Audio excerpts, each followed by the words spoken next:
The jump jet screamed as Captain Sarah Chen pushed her Atlas through the withering fire of a clan mad cat. Autocannon shells hammered her torso armor while her own weapons cycled, a C/20 Thunder drowning out even the fusion reactor's roar.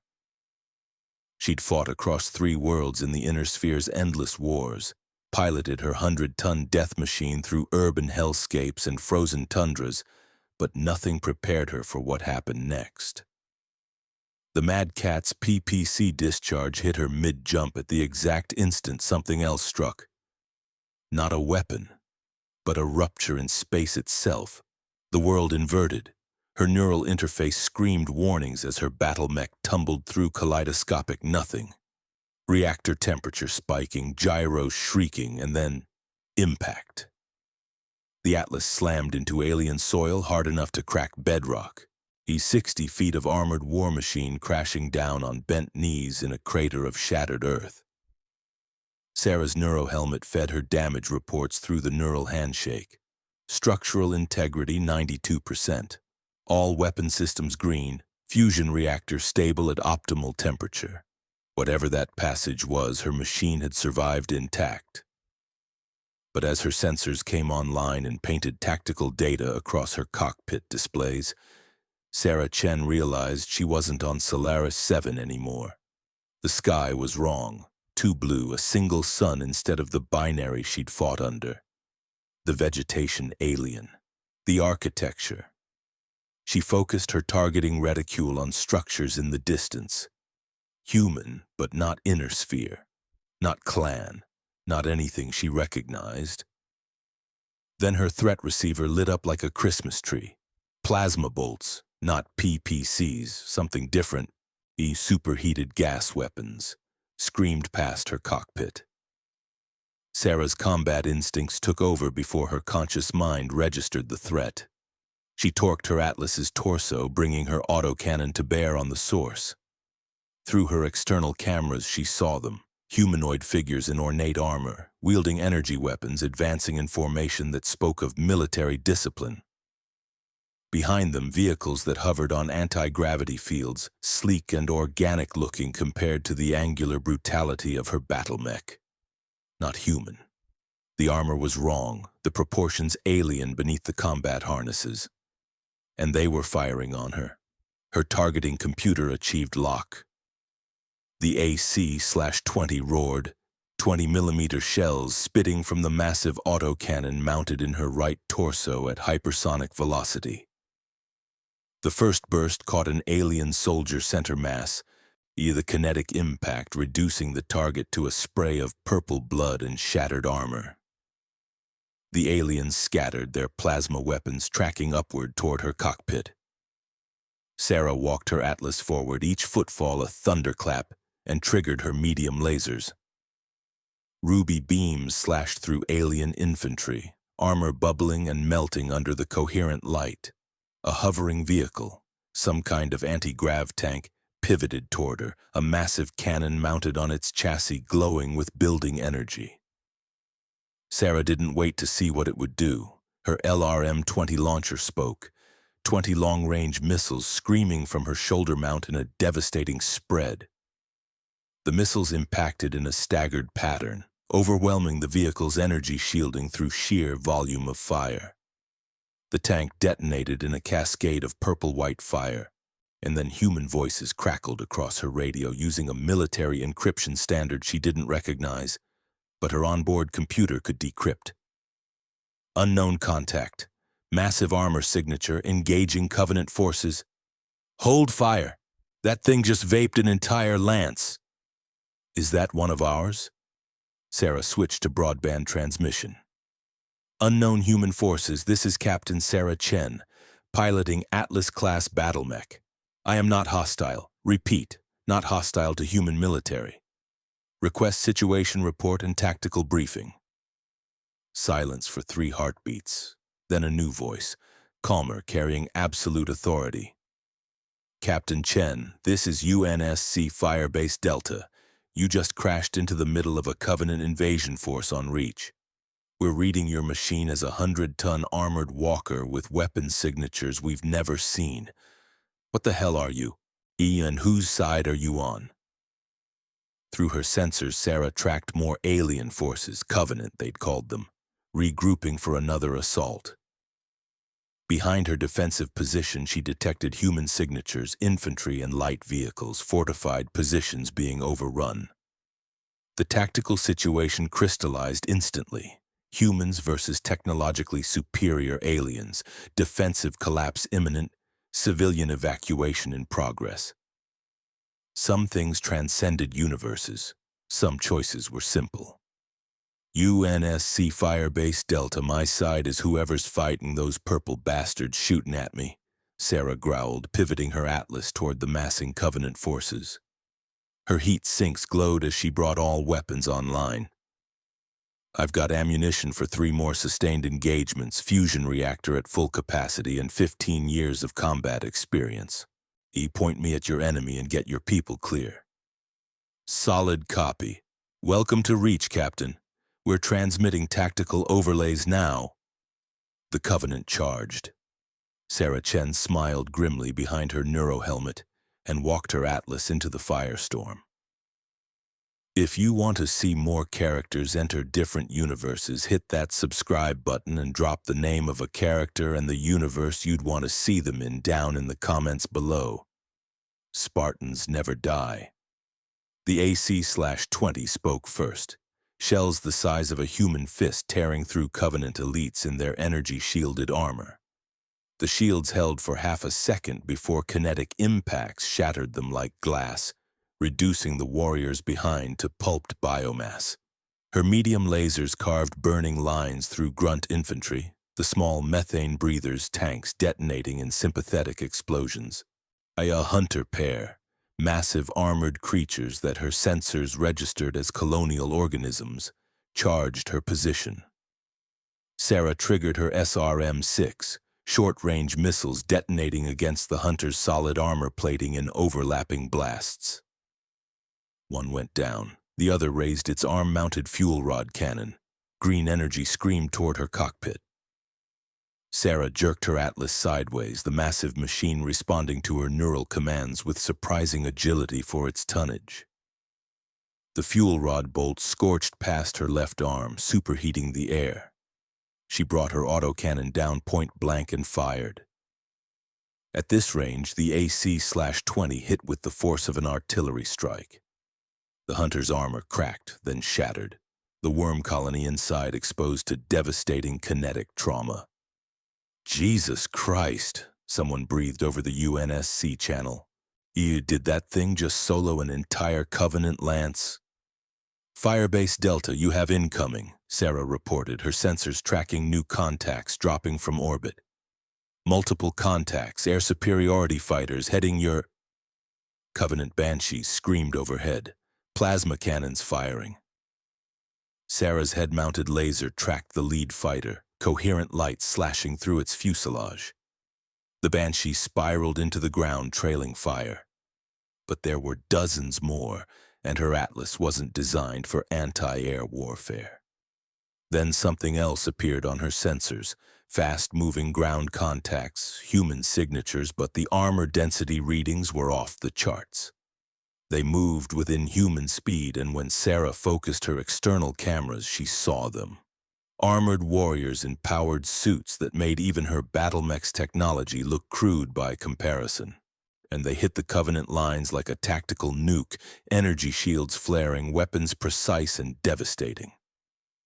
Spartans. Sarah didn't know the word yet, but she recognized super soldiers when she saw them. The battle for Reach had just gained 100 tons of walking thunder, and Captain Sarah Chen intended to make every shell count. The Spartans moved like nothing Sarah had ever encountered. In the inner sphere, even the best mech warriors respected the difference between powered infantry and battle mechs. Infantry moved tactically, mechs dominated battlefields. These warriors in green-gold armor blurred those lines. They executed combat maneuvers at speeds that should have been impossible for armored soldiers, energy shields absorbing plasma fire that would have vaporized standard infantry. One of them, taller than the rest, bearing what her IFF system identified as Sierra 117, dispatched a Covenant elite with brutal efficiency. Energy sword materialized in the alien's hand. Spartan sidestepped with inhuman reflexes. Rifle fired 3 rounds point blank into the elite's exposed neck. "Captain Chen," a woman's voice cut through her comms, crisp and professional despite the chaos. "UNSC Firebase Delta Actual. The Spartans are sweeping your flank. Hold your position and provide fire support for their advance." Sarah adjusted her Atlas's stance, redistributing weight to manage heat buildup from her sustained barrage. Her cockpit temperature had climbed 15 degrees, the fusion reactor running hot from continuous weapons discharge. "Copy that, Firebase Delta. I need tactical intel. What am I facing here? Those aliens, this Covenant, what's their strategic objective?" "They're glassing the planet," the voice replied flatly. "Plasma bombardment from orbit. They won't stop until reaches molten rock. We're buying time for civilian evacuation. Every minute you keep them engaged saves lives." Glassing. The word hit Sarah like a PPC bolt to the cockpit. She'd fought in planetary invasions, seen cities burn, but wholesale planetary sterilization? That was extinction-level warfare. The kind of total war that made the succession wars look like border skirmishes. The Spartan, designated Sierra 117, moved into her visual range, and Sarah's tactical computer painted him in friendly green. He executed a combat role that should have been impossible in that armor, came up firing and dropped 2 jackals with headshots so precise Sarah's targeting computer flagged them for analysis. Then he turned, and even through meters of ferroglass in the neural interface, Sarah felt his assessment. He was evaluating her Atlas. "Unidentified armor, this is Master Chief Petty Officer John 117. Confirm weapons hold on UNSC forces." The voice was calm, utterly controlled, and the kind of voice that came from someone who'd looked death in the eye so many times it had stopped being impressive. Sarah had heard that tone before, from veteran mech warriors who'd survived battles that killed everyone else in their lance. "Master Chief, this is Captain Sarah Chen. My weapons are safed for friendly forces. Your IFF transponders are integrated into my targeting system. I'm not here to shoot humans." "Noted. What's your ammunition status?" Sarah glanced at her ammo counter. The AC/20 had already burned through 2 tons of shells. At this rate, she had maybe 90 minutes of sustained combat before she was down to energy weapons only. "Autocannon ammunition at 70%, missiles at 85%. Laser capacitors unlimited but heat constrained. I can fight, Chief." "Good. Covenant armor is reforming 300 meters north-northeast. Wraiths and infantry support. We're going to flank. I need you to draw their fire." It was a test. Sarah recognized it immediately, the same kind of test she'd given to green mech warriors in her old unit. "Can you take the heat? Can you hold the line when everything's shooting at you?" She'd built her reputation on never backing down. "Affirmative. Advancing to engage." Sarah pushed her Atlas forward, each footfall a seismic impact that cratered the alien soil. Her threat receiver immediately screamed warnings, multiple targeting locks, plasma mortars cycling, infantry maneuvering for flanking shots. A Covenant Wraith tank fired, the superheated plasma bolt arcing through the air like a miniature sun. Sarah torqued her torso, the plasma impacting her left arm armor instead of her center mass. Ablative plates bubbled and sloughed away, but the underlying structure held. Her damage display showed yellow. Armor breach, but no critical systems hit. She returned fire with everything. The AC/20 roared, shells hammering the Wraith's frontal armor. The alien tank's energy shields flared, collapsed, and the autocannon rounds punched through, detonating the plasma mortar's ammunition reserves. The Wraith vanished in a purple-white fireball. Her LRM-20 launcher rippled, missiles screaming downrange into clustered grunt infantry. The small aliens died by the dozens, their methane tanks rupturing in chain reaction explosions. And while every Covenant weapon turned toward her 100-ton silhouette, the Spartans hit from the flank. They moved in perfect coordination. Fire and maneuver, overlapping fields of fire supporting each other with the precision of a veteran lance. One Spartan, her IFF tagged as Linda 058, fired a sniper rifle that punched through elite shields and skulls with impossible accuracy. Another, Fred 104, wielded some kind of explosive launcher that turned a Covenant-fortified position into smoking crater. The chief moved through it all like death incarnate, his assault rifle firing controlled bursts, his shields absorbing hits that would have killed normal soldiers 3 times over. In 4 minutes, the Covenant force ceased to exist. Sarah's heat sinks glowed cherry red, her cockpit temperature spiking to dangerous levels. She activated emergency cooling, venting superheated coolant in jets of steam that hissed from her Atlas's joints. Her ammunition counters showed the cost. AC/20 down to 60%, LRMs at 70. Every battle burned through irreplaceable resources, and she had no supply chain, no tech crews, no ammunition factories light years away ready to resupply. Captain Chen, this is Chief. That was solid work. You fight like you've done this before. 15 years, Chief, different universe, same shit. Someone's always trying to kill you and you're always outnumbered. Sarah ran diagnostics while her Atlas cooled. I need to understand what I'm fighting. Who are these Covenant? What do they want? Religious zealots. Alien hegemony. They believe humans are an affront to their gods. The Forerunners, an ancient race that built superweapons across the galaxy. The Covenant won't negotiate, won't accept surrender, and they want us extinct. Sarah had fought the clan's fanatics who believed in genetic superiority and ritual combat. She'd faced House Leo's Capellan Confederation, who used nuclear weapons on their own populations to deny them to enemies. But religious genocide on a galactic scale? That was a new level of nightmare. Then I guess it's a good thing I brought 100 tons of firepower to this extinction party, Sarah said grimly. What's the strategic situation? Reach is falling. We're conducting fighting retreat, getting as many civilians off planet as possible. ONI wants to debrief you about your machine. They're very interested in technology they've never seen before. ONI. The acronym carried weight in the chief's voice, and not the good kind. Sarah had dealt with intelligence agencies before, House Steiner's LIC, in the Federated Sons MIIO. They all shared the same characteristics. Paranoid, manipulative, and convinced that ends justified means. I'll bet they are, Sarah muttered. Tell your ONI that my Atlas isn't up for dissection. I'll fight alongside UNSC forces, but I'm not becoming someone's research project.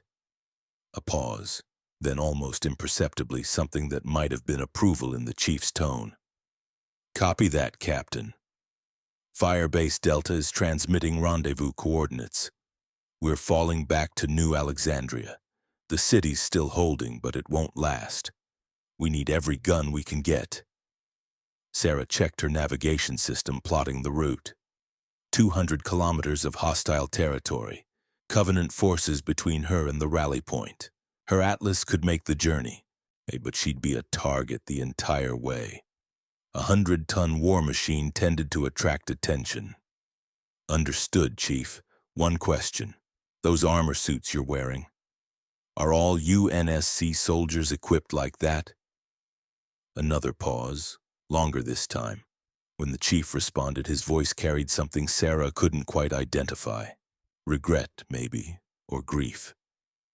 No, Captain, we're Spartans. We're different. The way he said it made Sarah's skin crawl. Different how? Augmented? Genetically modified? The Inner Sphere had tried creating super soldiers during the succession wars. Most of those programs had ended in horror shows that made the clan's eugenics look merciful. But that was a question for later. Right now, she had 200 kilometers of alien-infested hell between her and the only human allies in this universe. Sarah Chen engaged her Atlas's ground propulsion system and began the long walk to New Alexandria, while somewhere overhead, Covenant warships prepared to turn another human world into glass. The plasma bolt missed Sarah's cockpit by 3 meters, close enough that her external temperature sensors spiked and alarms shrieked warnings about heat bloom. She pivoted her Atlas's torso 90 degrees, targeting reticule painting the Covenant ghost that had just tried to vaporize her. The light reconnaissance vehicle's plasma cannons were cycling for another shot when Sarah's medium laser carved through its anti-gravity housing. The ghost dropped like a stone, its pilot tumbling free before her autocannon reduced both to scattered debris. 16 hours into her march toward New Alexandria, and Sarah had learned the hard way that Reach's countryside was a free-fire zone. Covenant patrols hunted anything that moved. Plasma bombardment from orbit had turned verdant valleys into burning wastelands, and her Atlas, despite its fusion reactor and heat sinks, was running dangerously hot from continuous combat.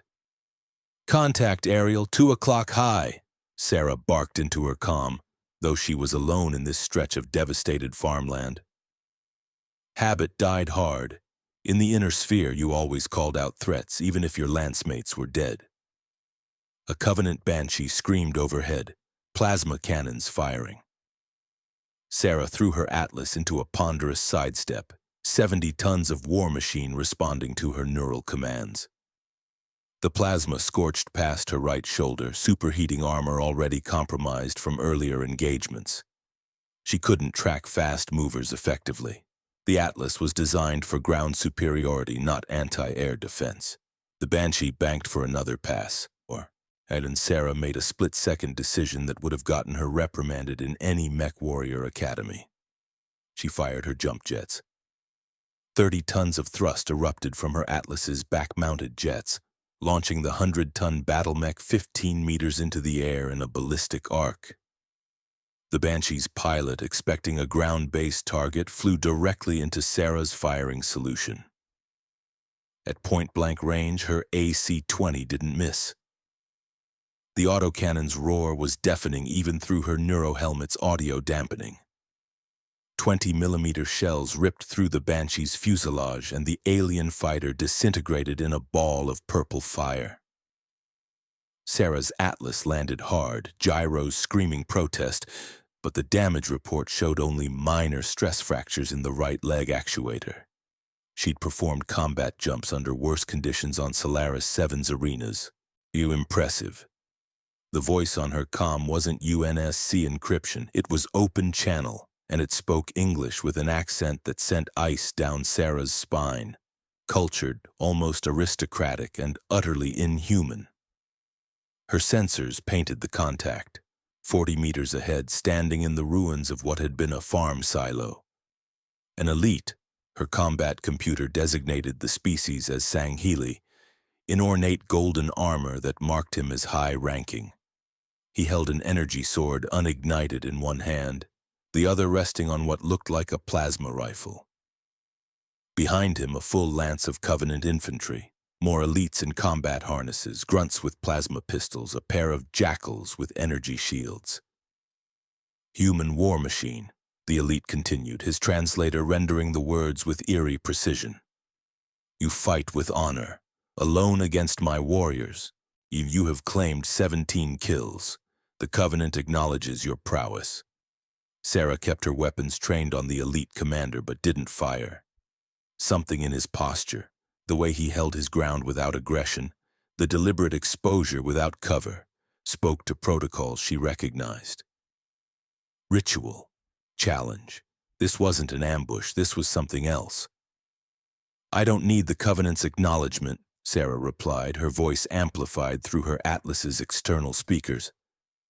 "I need you off this planet and away from these people." The elite's mandibles, She could see them through her magnified optics, moved in what might have been a smile. The San Shayum have decreed humanity's extinction. The great journey demands it. I am Zuka Vansami, zealot of the devoted centuries. I cannot disobey the prophet's will. Then we have nothing to discuss. Perhaps, or perhaps. The elite activated his energy sword, the blade blazing to life with a sound like tearing reality. Perhaps you are the instrument the Forerunners have sent. A war machine appears from nowhere, bearing weapons unlike any in this galaxy, wielding power sufficient to challenge the Covenant's might. Tell me, pilot, are you divine or demon? Sarah's threat assessment algorithms painted the tactical picture. 12 hostiles, superior numbers but clustered in a kill zone. Her ammunition status showed AC/20 at 42%, LRMs at 58%. She could win this fight, but it would cost her resources she couldn't replace. I'm neither, Sarah said.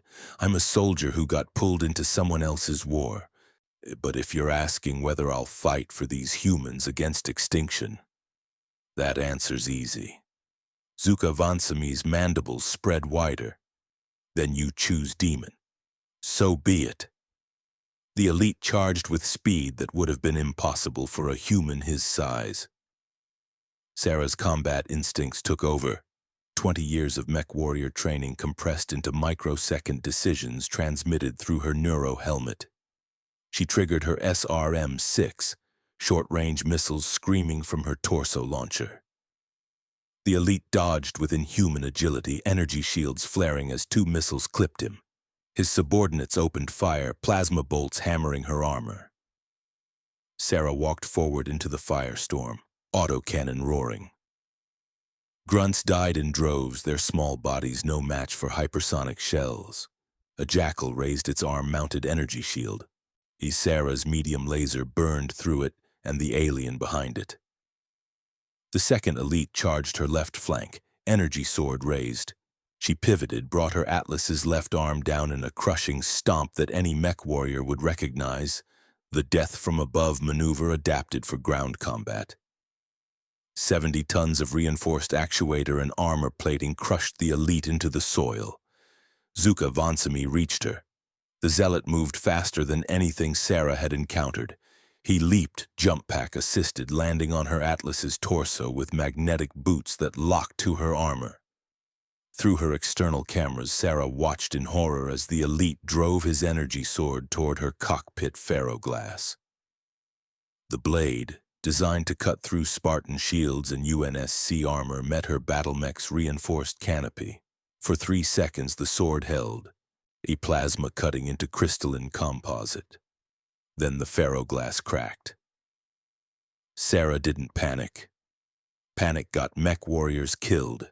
She activated her emergency protocols, flooded her cockpit with fire-suppressant foam, and executed a maneuver that would have destroyed a less experienced pilot. She deliberately overbalanced her Atlas, throwing the 100-ton machine into a controlled fall. As her battle mech toppled, Zuka Vansami's magnetic grip failed. The elite jumped clear, but Sarah had planned for that. Her Atlas's fall wasn't random, it was aimed. 100 tons of war machine crashed down on the zealot.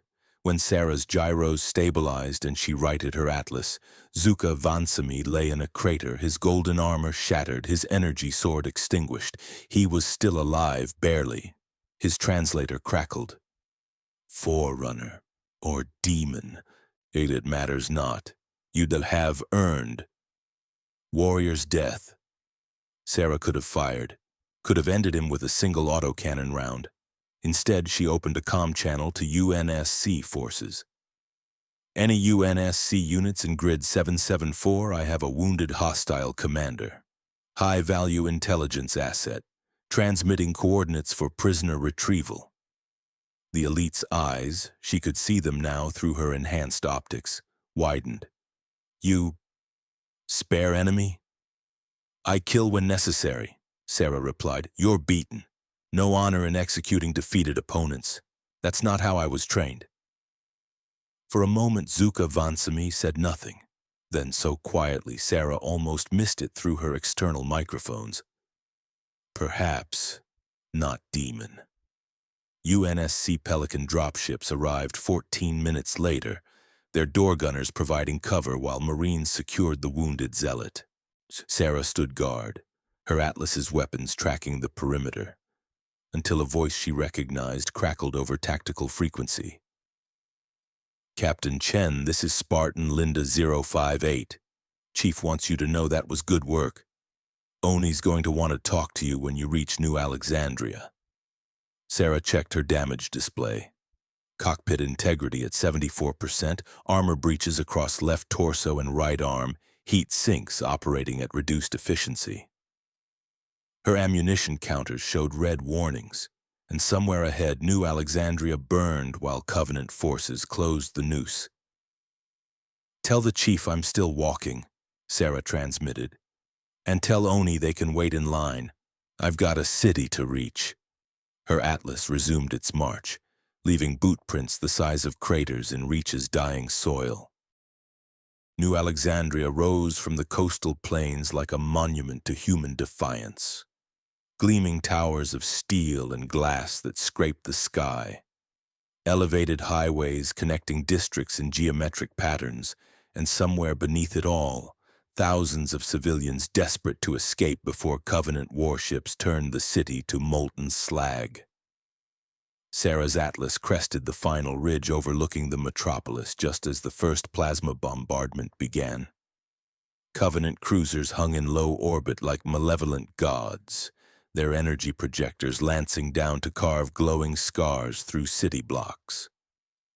Jesus, Sarah whispered, watching entire buildings collapse into radioactive craters. In the inner sphere, even the most brutal planetary assaults left infrastructure intact for future occupation.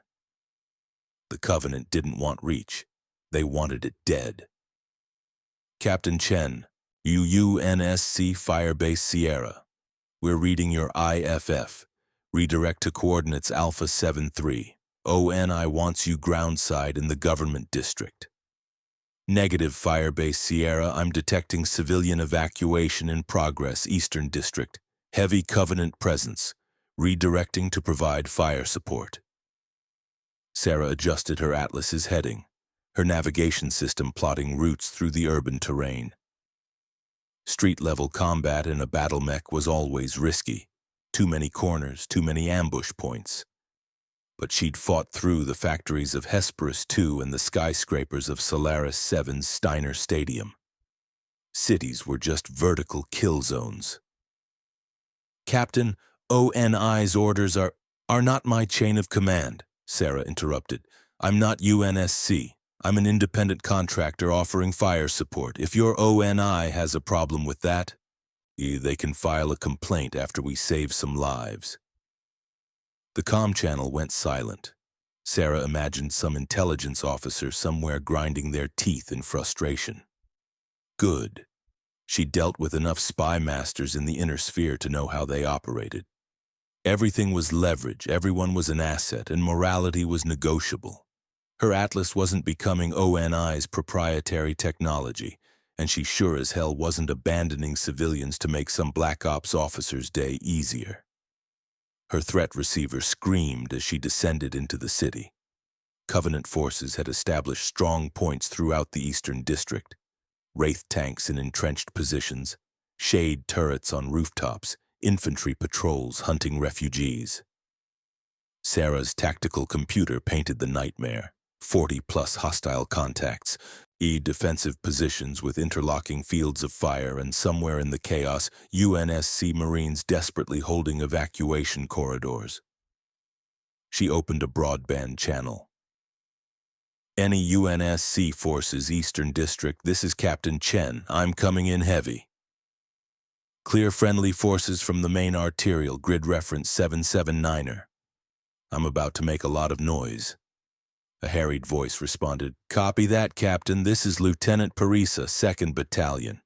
We've got 3,000 civilians trapped in the transit hub. Covenant cutting off every route to the spaceport. Whatever you're planning, do it fast. We're about out of time. Sarah checked her ammunition status. AC/20 at 38%, LRMs at 41%, heat levels manageable but rising. She'd burned through half her combat load just reaching New Alexandria. Every shot had to count. Her Atlas rounded the corner onto the main arterial and immediately drew every Covenant weapon in a 3-block radius. Plasma bolts, fuel rod cannons, and needler fire converged on her position. Sarah didn't flinch. She'd walked through worse on Tukayid, facing Clan Jade Falcon's entire Gamma galaxy. The AC/20 spoke first, its hypersonic shells demolishing a Wraith's frontal armor. The alien tank exploded, the blast wave shattering windows for 200 meters. Sarah walked forward, each step crushing civilian vehicles abandoned in the street, her medium lasers carving through grunt infantry. Her LRM-20 launcher rippled, missiles arcing over buildings to rain down on Covenant positions 3 blocks ahead. Secondary explosions bloomed as ammunition stores detonated. Titan 1 advancing, Sarah transmitted, using the call sign her old lance had given her. Lieutenant, get those civilians moving. I'm clearing you a corridor. Affirmative, Titan 1, we're... Contact. Hunters, 2 of them, northeast corner. Sarah's sensors confirmed. 2 Lekolo colonies in their bonded armor, fuel rod cannons charging. The Hunters were the Covenant's answer to heavy armor, and they'd already learned that her Atlas was a priority target. Green energy screamed toward her cockpit. Sarah triggered her jump jets, launching her battle mech 15 meters straight up. The fuel rod bolts passed beneath her, detonating against a building behind her previous position. The structure collapsed in a cascade of debris. She came down on one Hunter like a meteor. 100 tons of falling battle mech crushed the creature's armor plating, pulping the worm colony inside. And the second Hunter pivoted, cannon tracking. Sarah didn't give it time to fire. Her SRM-6 launcher point-blank reduced the Hunter to scattered biomass. Corridor clear! Move, move, move! Through her external cameras, Sarah watched UNSC Marines shepherding civilians. Men, women, children, some carrying infants, through the killing zone she'd just created. Pelicans swooped in, door gunners laying suppressive fire while refugees scrambled aboard. It was chaos, desperate and brutal, but it was working. Then her threat receiver registered something new, something big. All units, this is Firebase Sierra, Covenant cruiser descending to low altitude, Eastern District. They're positioning for precision bombardment. We need TA to firing solution, 4 minutes. Sarah looked up through her ferroglass canopy and saw it. A Covenant warship the size of a city block descending through the cloud layer with ponderous grace. Its energy projectors were already glowing, building charge for a plasma strike that would vaporize everything in a 10-kilometer radius. She ran the calculations. Her Atlas couldn't damage a capital ship. Her weapons were designed for ground combat, not naval warfare. The civilians were still evacuating, 3,000 people with maybe half extracted. The UNSC had no heavy weapons in range. In 4 minutes, everyone still in the Eastern District would die screaming. Sarah Chen had survived 15 years of combat by knowing when to fight and when to retreat. This was a retreat scenario, tactically sound, strategically justified, and she could jump jet out of the bombardment zone, preserve her Atlas for future battles, live to fight another day.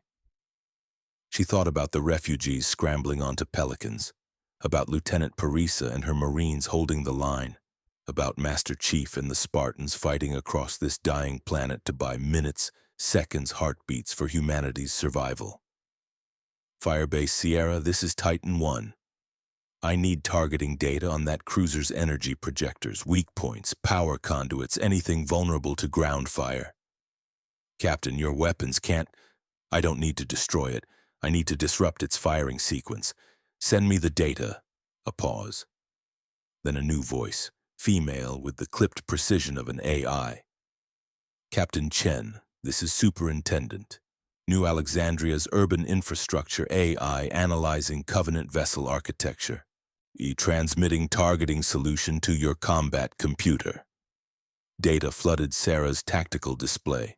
Schematics of Covenant cruiser power systems marked vulnerabilities in the ventral hull where energy conduits fed the main projector arrays. The AI's analysis was brilliant. 3 specific points, if struck simultaneously with sufficient kinetic force, might overload the charging sequence and force an emergency power shutdown. Problem, Sarah muttered. I can't hit 3 points simultaneously. I don't have the ammunition spread. Negative, Captain. You have LRM-20 capability. Sub-munition spread pattern, concentrated on marked coordinates. It's within your operational parameters. Probability of success 34%. 34%. Sarah had taken worse odds in the arenas. But this wasn't an arena fight with ejection protocols and rescue teams. This was betting her life, her Atlas, and 3,000 civilians on a 1 in 3 chance that inner sphere weapons technology could disrupt alien systems she barely understood. Her ammunition counter showed LRMs at 31%, 1 salvo. That's all she had. Lieutenant Parisa, how many civilians still groundside? 1,500, Captain. We need another 3 minutes. Sarah checked the timer. 2 minutes 40 seconds until the cruiser fired. Not enough time, unless she bought them more. Superintendent, transmit firing solution to my targeting computer. Lieutenant, you've got your 3 minutes. Don't waste them. Sarah Chen locked her LRM-20 launcher onto the Covenant cruiser's weak points. I channeled every calculation her neurohelmet could process into perfect targeting geometry, and fired her last missile salvo. 20 missiles screamed toward the sky, contrails writing equations of desperation against the burning city. They struck within milliseconds of each other. 3 impact points, overlapping blast patterns, kinetic force transferred directly into alien power conduits never designed for that specific stress vector. The cruiser's energy projectors flickered, surged, then erupted in cascading overloads that ripped through the vessel's ventral hull. The ship didn't explode. Covenant engineering was too robust for that. But it lurched sideways, emergency thrusters firing, climbing rapidly to escape further damage. Bombardment aborted, Firebase Sierra transmitted. Cruisers retreating. How the hell did you... Physics is physics, Sarah replied, watching her ammunition counter hit 0 for LRMs. Doesn't matter what universe you're in, hit something hard enough in the right place, it breaks. The last Pelican lifted off, packed with refugees as Covenant ground forces regrouped for another assault. Sarah's Atlas stood alone in the Eastern District, ammunition critically low, armor breached in a dozen places, heat sinks glowing cherry red. She'd won this engagement, but she was running on fumes and borrowed time. Captain Chen, this is ONI Section 2, Commander Sakar. Your performance has been noted. We need to discuss your technology and your future operations with UNSC forces. Transmitting secure facility coordinates. Sarah looked at her tactical display, at the coordinates appearing on her navigation system. In some secure ONI facility where they'd want to dissect her Atlas, study her weapons, turn her into their asset. Where questions about how she arrived in this universe would become interrogations, where cooperation would become leverage. She'd fought too many battles, survived too many betrayals to walk voluntarily into that trap. Commander Sakar, this is Captain Chen. I'll discuss cooperation with UNSC command structure through proper military channels. But I don't take orders from intelligence agencies, and my Atlas isn't available for inspection. If you want my help winning this war, we do it on professional terms. Otherwise, I'll fight independently. The silence that followed was colder than vacuum. When Sakar responded, his voice carried the kind of threat that didn't need explicit statement. Captain, you're operating in a war zone under UNSC jurisdiction with technology of unknown origin. You don't have the luxury of independence. We can discuss this reasonably, or we can discuss it after Spartans bring you in. Your choice." Sarah's hand moved to her weapons controls, then stopped. Fighting Spartans would be suicide, and morally unconscionable. They were the good guys here, child soldiers or not. But surrendering her autonomy to ONI meant becoming exactly what she'd fled in the inner sphere. A weapon pointed by people who saw her only as a resource. "Captain Chen," a new voice interrupted. "Master Chief." "Stand down. Sakar, back off.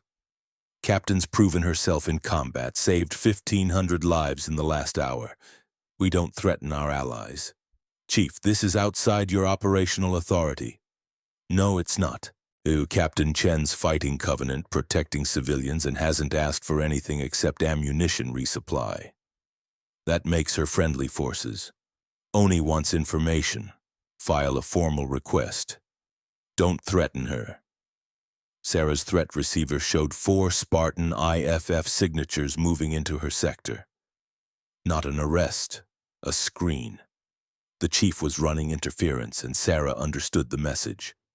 "I'm buying you time. Use it." "Understood, Chief," Sarah transmitted.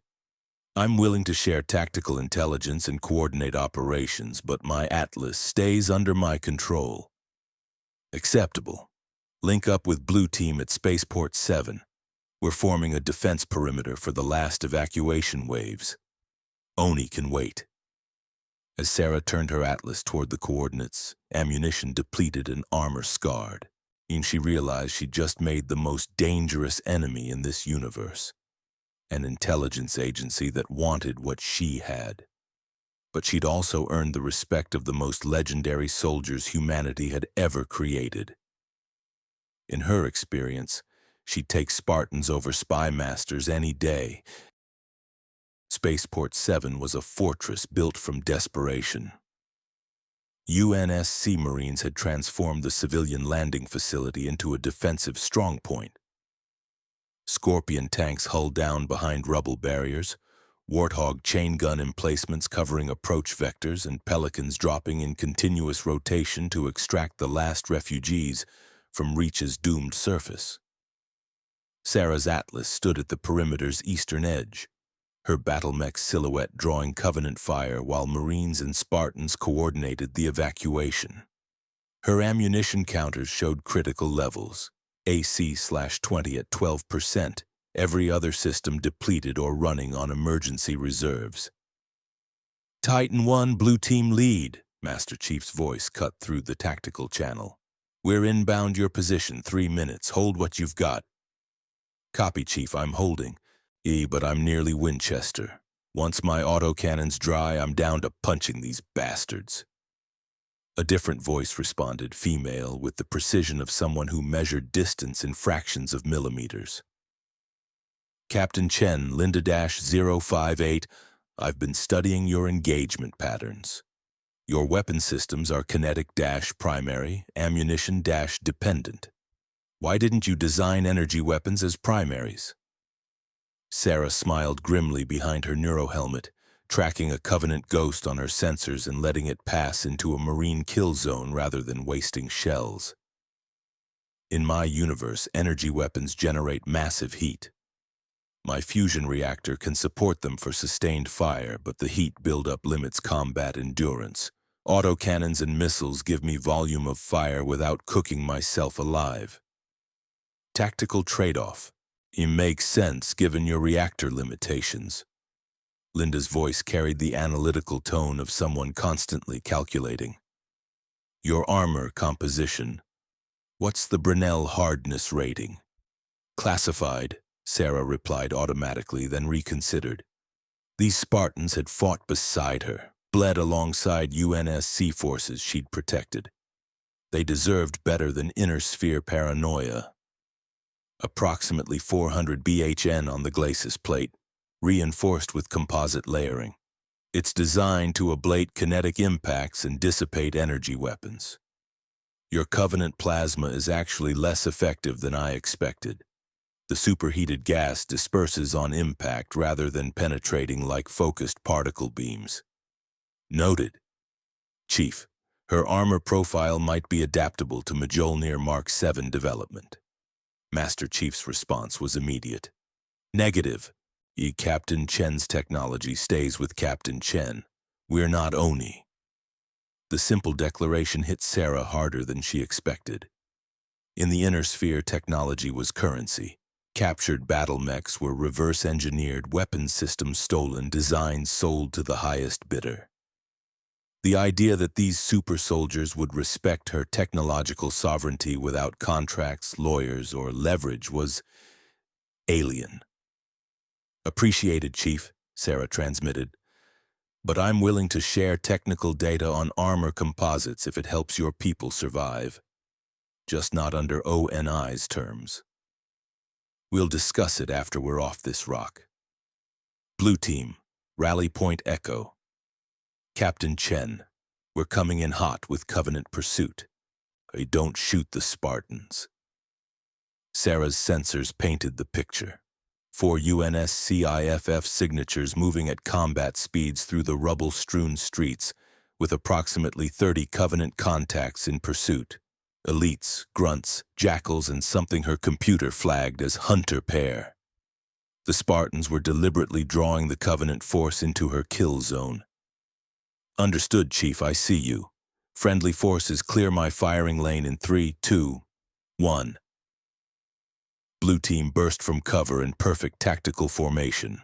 Master Chief on point with assault rifle hammering, Linda moving with sniper rifle already tracking targets, Fred wielding what looked like a shotgun that fired explosive rounds, and Kelly, the fastest Spartan, according to her IFF data, running flanking patterns at speeds that made Sarah's targeting computer struggle to track friendly movement. The Covenant followed, and Sarah opened fire with everything remaining. Her AC/20's final magazine dumped in a 6-second burst of hypersonic death. 20mm shells ripped through elite shields and grunt formations, the kinetic impacts producing pink mist and shattered armor. Her medium lasers carved burning lines through jackal shields, the coherent light overwhelming their energy barriers through sustained exposure. The hunter pair charged her position, fuel rod cannons glowing, and Sarah executed the only maneuver she had left. She charged back. 100 tons of Atlas battle mech at full combat speed was a kinetic weapon all by itself.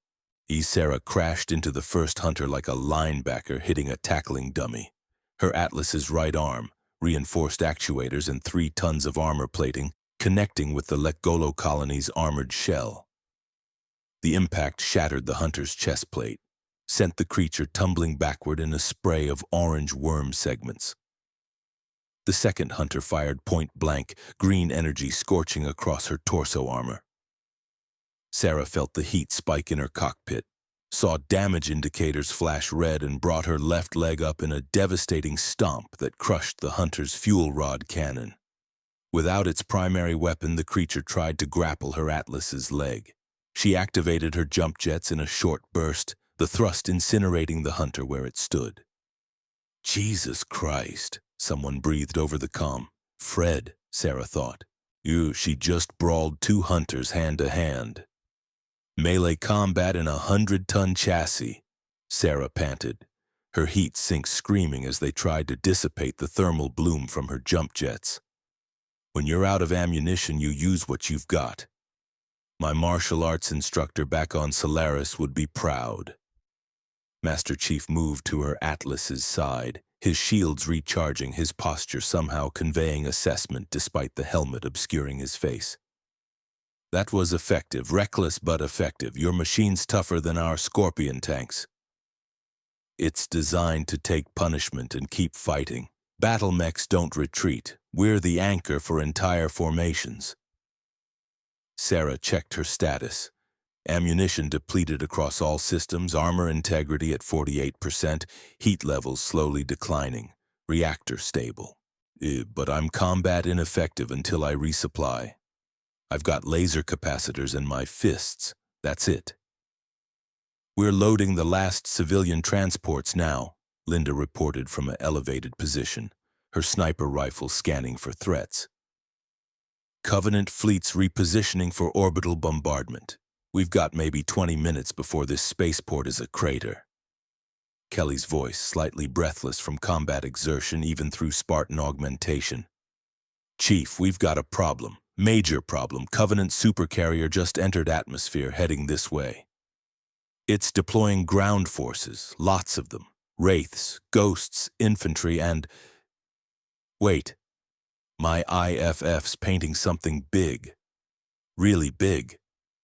Sarah's sensors confirmed Kelly's assessment. And descending from the Covenant carrier was something that made her Atlas look like a light reconnaissance mech. A quadrupedal war machine the size of a building, bristling with plasma cannons and protected by energy shielding that her computer estimated would require sustained fire from an entire battle mech company to breach. Scarab, Master Chief identified, his voice carrying the weight of bad experience. Covenant super heavy assault platform.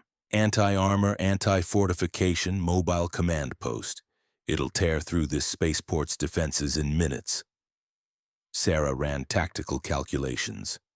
Her Atlas, ammunition depleted, couldn't damage something that size. The UNSC forces here were equipped for infantry support and light vehicle engagement, not killing something that massed as much as a dropship. And the civilians were still boarding transports. If that Scarab reached the spaceport, thousands would die. Chief, I need ammunition, autocannon shells, missiles, anything you've got. We don't have ammunition compatible with your systems. Our rounds are different calibers, different propellants. Then I need another option. That thing's internal architecture. Does it have a weak point? Something I can hit with close combat? Fred's tactical analysis was immediate. Scarab's power core is exposed on the dorsal surface, but it's protected by shielding and you'd have to climb the thing to reach it. You're talking about getting on top of a mobile weapons platform while it's shooting at you. I've boarded hostile dropships during combat insertions, Sarah replied, watching the Scarab advance through the city, each footfall crushing buildings. So different scale, same principle. How do I kill the core? Concentrated fire or explosive charges. The core is a contained plasma reactor, breach containment, and it detonates. Linda's voice cut in. Captain, I can provide precision fire on the core if you can get close enough to draw the Scarab's attention and create an opening. But you'll need to survive sustained fire from its primary weapons. Sarah looked at her damage display. Her Atlas was barely holding together. Armor breached in a dozen locations. Cockpit integrity questionable. Ammunition gone. This was a suicide run by any tactical assessment. But she'd watched UNSC Marines die by the hundreds holding evacuation corridors. She'd seen Spartans, child soldiers turned into weapons, throw themselves into impossible battles because it was their duty. And she'd sworn when she became a mech warrior that she'd never abandon people who couldn't fight for themselves. I'll get you your opening, Linda. Chief, get those civilians off this planet. If I don't make it back, tell Oni they can't have my Atlas. Scuttle it with plasma charges. Negative, Captain. We don't leave people behind. Chief, I'm not UNSC. I'm not under your command. And I'm making a tactical decision that I can reach that Scarab before it reaches the spaceport. Sarah engaged her Atlas's propulsion systems, her damaged gyros protesting but responding. Besides, I've got jump jets and 100 tons of attitude. I've survived worse odds. She hadn't, actually. But the Spartans didn't need to know that. Master Chief was silent for 3 heartbeats. Then, Blue Team, provide covering fire. Linda, get to elevated position with clear sight lines on that Scarab's core. Fred, Kelly, we're extracting civilians. Captain Chen, if you pull this off, first round at the nearest bar is on me. I'm holding you to that, Chief. Sarah Chen pushed her Atlas into a combat run, each footfall a seismic impact, her damaged machine screaming protest through every stressed actuator and compromised joint. The Scarab detected her approach, its weapons turrets tracking, plasma cannons charging. She triggered her jump jets one more time, launching her 100-ton battle mech into a ballistic arc toward the walking fortress. Behind her, Pelicans lifted off with the last refugees carrying humanity's survivors toward the stars while Reach burned beneath them. Sarah's Atlas crashed onto the Scarab's dorsal hull with an impact that would have killed a lesser mech warrior. Her gyros red-lined, her cockpit restraints bruising ribs through her cooling vest, and every damage indicator screamed warnings as stressed actuators fractured under the landing stress. But she was alive, magnetically locked to the Covenant war machine's armored surface and 30 meters from the glowing plasma core that Fred had identified. The Scarab noticed. Point defense plasma turrets swiveled toward her, autonomous targeting systems identifying the threat on its back. Sarah didn't have weapons to answer with. Her ammunition was depleted. Her lasers couldn't cycle fast enough to matter. She had one asset left: mobility. She pushed her Atlas forward in a lurching run across the Scarab's hull, in magnetic grips engaging and disengaging with each footfall, while plasma bolts scorched the air around her.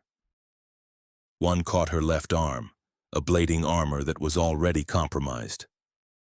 Her damage display showed structural failure warnings. Another hit like that and she'd lose the limb entirely. "Linda, I'm on the hull, but I can't reach the core. These turrets are shredding me." "Hold position, Captain. Calculating firing solution." Linda's voice was utterly calm, the tone of someone for whom precision shooting under pressure was simply another day at the office. "Core is obscured by defensive emplacements. I need 3 seconds of clear line of sight." 3 seconds. Sarah looked at the plasma turrets tracking her Atlas, at the exposed reactor core pulsing with contained energy, at the tactical geometry. She couldn't destroy the turrets without ammunition. She couldn't tank their damage much longer. Her armor was failing. But she could give Linda 3 seconds if she made herself the bigger threat. Sarah triggered her emergency reactor override, flooding her fusion plant's output directly into her medium lasers. The heat buildup was catastrophic. Her cockpit temperature spiked 40 degrees in 2 seconds. Her heat sinks glowing white-hot, damage alarms screaming that she was cooking her own systems. But her lasers, supercharged beyond safe parameters, burned with enough concentrated energy to matter. She carved through the nearest plasma turret's housing, the weapon exploding in a shower of alien components. Pivoted to the second turret, melted its tracking mechanism, and the Scarab's defensive systems registered the threat and adjusted, all remaining turrets orienting on her Atlas, charging for simultaneous fire that would reduce her to slag. And for 3 perfect seconds, the plasma core was exposed. Shot. Linda's voice was barely a whisper. Sarah didn't see the round. Spartan snipers used ammunition that traveled faster than sound, but she felt the impact. The 14.5 by 114 millimeter armor-piercing high-explosive round punched through the Scarab's reactor shielding with surgical precision, penetrated the containment vessel, and detonated inside the plasma core. "Core breach! Captain, get clear now!" Sarah's jump jets fired on pure instinct, launching her Atlas off the Scarab's hull in an uncontrolled ballistic arc. Behind her, the Covenant war machine's reactor containment failed catastrophically. Superheated plasma erupted through the Scarab's internal structure, detonating ammunition stores, igniting fuel reserves, and turning the entire war machine into a miniature sun. The shockwave caught Sarah's Atlas mid-flight, tumbling her end over end, and she crashed into a commercial building 3 blocks from the spaceport. When her gyros stabilized and her vision cleared from the impact blackout, Sarah's status display looked like a mech warrior's nightmare. Armor integrity at 11%. Left arm actuator completely severed. Right leg showing critical structural damage. Cockpit integrity at 52% with multiple hull breaches. Fusion reactor operating at reduced capacity. Heat levels still dangerously elevated from her laser override. And every movement produced grinding sounds that suggested her Atlas was approximately 3 combat maneuvers from complete mechanical failure. But she was alive. Captain Chen, status report. Master Chief's voice cut through the static on her damaged comm system. Alive. Atlas's combat ineffective. I'm going to need some serious maintenance before my next engagement. Sarah tried to move her battle mech and felt something fundamental give way in the right hip actuator. Correction, I'm immobile, going to need a tow. Negative on the tow, Captain. Covenant bombardment incoming, 60 seconds. We're initiating emergency evacuation protocols. Can you eject? Eject. In battle mech combat, ejection was the last resort. Explosive charges would blow the cockpit canopy free and launch the pilot clear on rocket propulsion. Sarah had ejected exactly once in her career during a catastrophic reactor breach on Solaris 7. She'd sworn never to do it again. She looked at her Atlas's damage display, at the fusion reactor that was bleeding coolant from a dozen compromised seals, at the structural indicators showing her battle mech was one plasma bolt from complete collapse. Then she thought about 15 years of combat.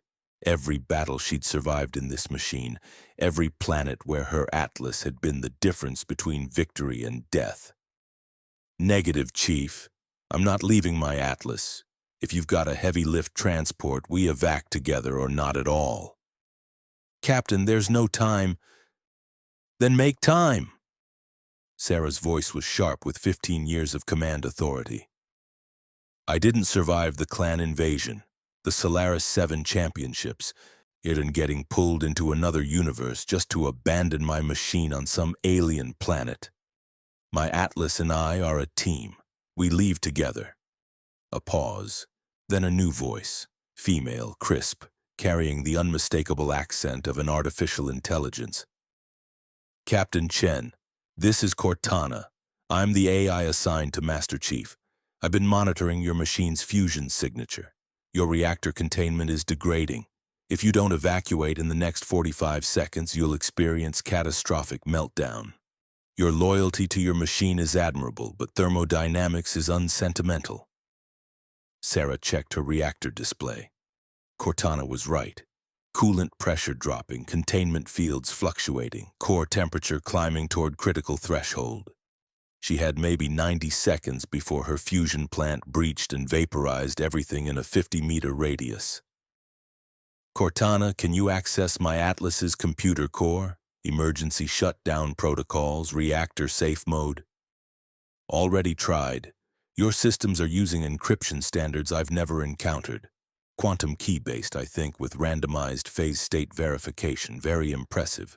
Also very unhackable in the time we have. Another voice joined the channel. Zuka Vansami, the elite zealot she'd spared in the countryside. His translator rendered his words with unexpected urgency. Human warrior, this is the zealot you defeated. I am aboard UNSC transport as prisoner. Your honor in sparing fallen enemy was unexpected. I would repay this debt. Tell me how to preserve your war machine. Sarah blinked. A Covenant elite prisoner was offering to help save her Atlas. The universe had officially stopped making sense. Zealot, unless you're a fusion engineer, I don't think. I am shipmaster. I understand plasma containment, reactor stabilization. Your machine's energy signature resembles our own power systems. Transmit your technical specifications. I will identify emergency procedures. It was insane. Trusting a Covenant prisoner with her Atlas's technical data violated every security protocol in the inner sphere. But Sarah was out of options, out of time, and apparently out of her mind. Cortana, can you relay my reactor schematics to the Zealot's display? Are you seriously asking me to give classified human technology to a Covenant prisoner? I'm asking you to help me save my life and my Atlas. Chief trusted you. I'm trusting you both. Another pause. Then Cortana's voice carrying something that might have been respect. Transmitting. Zealot, you see the data. Work fast. Sarah watched through her failing external cameras as Zuka Vansami studied her reactor specifications on whatever display the UNSC had provided. The elite's mandibles moved in concentration, his three-fingered hands manipulating holographic interfaces. 30 seconds. 20. Her reactor temperature climbed into the red zone. Human warrior, I see the problem. Your cooling system has reversed polarity due to battle damage. This creates thermal feedback loop. You must manually realign your heat sink couplings. Physical rotation, 180 degrees, subsystem 7 through 12. Sarah's hands flew across her cockpit controls, accessing manual override panels that required her to physically reach into maintenance crawl spaces while her Atlas was cooking itself alive. She burned her hands on superheated components, felt her cooling vest struggle against the ambient temperature, and forced each coupling into alignment with desperate strength. The reactor temperature peaked at 98% of critical threshold, then began to drop. Containment stabilizing, Sarah gasped, watching her temperature gauges slowly decline. Reactors holding.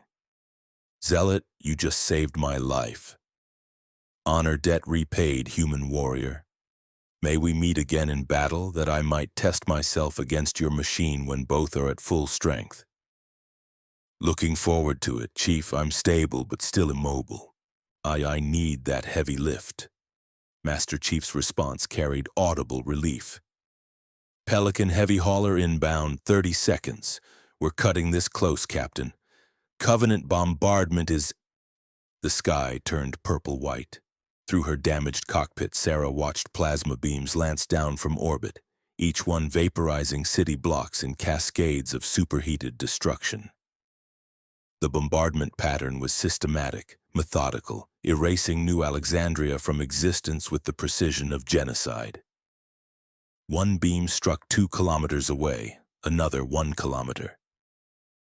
The Covenant were walking their fire toward the spaceport. Everyone still groundside, evacuate now! Master Chief's command cut through the chaos. Pelicans, emergency burn for orbit. Captain Chen, your hauler is wheels down in 10 seconds. Can your Atlas survive being dragged onto a Pelican at combat speed? Sarah looked at her structural integrity display. Her Atlas couldn't survive a gentle breeze at this point, let alone being hauled onto a dropship under fire. But she'd already decided she wasn't leaving her machine behind. Attach the hauler cables. We'll find out together. The Pelican heavy hauler came in like a meteor, its engines screaming, magnetic grapples deploying. The cables locked onto her Atlas's hardpoints with metallic clangs that Sarah felt through her entire frame. Then the Pelican's engines went to full emergency thrust, and Sarah's world became violence. Her Atlas was dragged across rubble, through destroyed buildings onto the Pelican's cargo bay with impacts that shattered what little armor she had remaining. Damage indicators flashed crimson, and something critical broke in her gyro assembly. Her cockpit canopy cracked, but her fusion reactor held. The Pelican climbed toward orbit while plasma bombardment consumed New Alexandria below. Sarah watched through her damaged canopy as the city died. Millions of lives erased, humanity's fortress world burning, the desperate defense that had cost so much reduced to radioactive glass. All UNSC forces, this is Fleet Command, a voice transmitted on broadband. Reach has fallen. I repeat, Reach has fallen. All vessels execute Cole Protocol and jump to rallying point Zulu. Godspeed. Sarah Chen, veteran of the Succession Wars and champion of Solaris 7, sat in her shattered Atlas and watched another world burn. And realized that in this universe, losing planets wasn't an occasional tragedy. It was Tuesday. The UNSC frigate Commonwealth wasn't designed for comfort. It was designed to die slowly while buying time for more important vessels to escape. Its cramped corridors, utilitarian compartments, and perpetual smell of recycled air and stress sweat reminded Sarah of every military dropship she'd served aboard in the inner sphere. But unlike those vessels, the Commonwealth radiated a particular kind of desperation that she'd never encountered. The crew knew they were losing the war. Not a battle, not a campaign. The entire war. Sarah stood in the frigate's main cargo bay, staring at her atlas. The battle mech looked like it had fought the entire clan invasion single-handedly. Armor plating hung in shredded remnants. The left arm was completely severed, exposing myomer bundles and actuator mechanisms. Scorch marks covered every surface. And the cockpit canopy showed spiderweb cracks that would have killed her if one more plasma bolt had connected. And according to the UNSC engineers who'd examined it, from a respectful distance after Sarah made clear that unauthorized access would result in violence, her fusion reactor was operating at 68% efficiency with containment fields that needed complete replacement. "It'll take months to repair," Sarah muttered, running damage assessments through her portable diagnostic tablet. "Assuming I can find compatible materials, which I can't because I'm in the wrong goddamn universe." "Captain Chen." She turned to find Master Chief standing at the cargo bay entrance, his Mjolnir armor scarred from the Battle of Reach but still functional. Next to him stood a woman in Office of Naval Intelligence dressed blacks. Commander Sakar. He, Sarah's tactical database identified, the ONI officer who'd threatened her in New Alexandria. "Chief, Commander." Sarah kept her voice neutral. "If you're here to confiscate my atlas, I should warn you that I've rigged it with anti-tampering protocols. Anyone who tries to access the computer core without my biometric authorization will trigger a reactor scram that'll render the entire machine inoperable." It was a bluff. Her atlas didn't have that capability, but Oni didn't need to know that. Sakar's expression didn't change. "Captain, we're not here to confiscate your machine. We're here to offer you a deal." "Not interested." "You haven't heard the terms." "Don't need to. I've dealt with intelligence agencies before, Commander. You want my technology, my tactical knowledge, and my compliance. In exchange, you'll offer resources, support, and the illusion of partnership while maintaining leverage to ensure I do exactly what you want. The Inner Sphere's intelligence services wrote that playbook centuries ago." "I'm not playing." Master Chief shifted slightly, not threatening but present in a way that suggested he was evaluating the conversation's trajectory. Sakar, to her credit, didn't insult Sarah's intelligence by denying the assessment. "You're correct about ONI's interests," Sakar admitted. "Your battle mech represents technology we've never encountered. Kinetic weapons that punch through Covenant shields.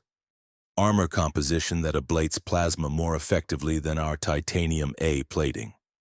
A fusion reactor design that's more compact than our own. From a strategic perspective, reverse engineering your atlas could provide tactical advantages we desperately need. And from my perspective, that's my machine. My life's work. The only thing I have left from my universe. You're not getting it." "Which is why," Sakar continued, "we're not asking for your atlas, we're asking for you." Sarah's diagnostic tablet slipped slightly in her grip. "Explain." Sakar gestured to a holographic display that materialized in the cargo bay, showing star charts that meant nothing to Sarah. This wasn't the Inner Sphere's familiar stellar geography.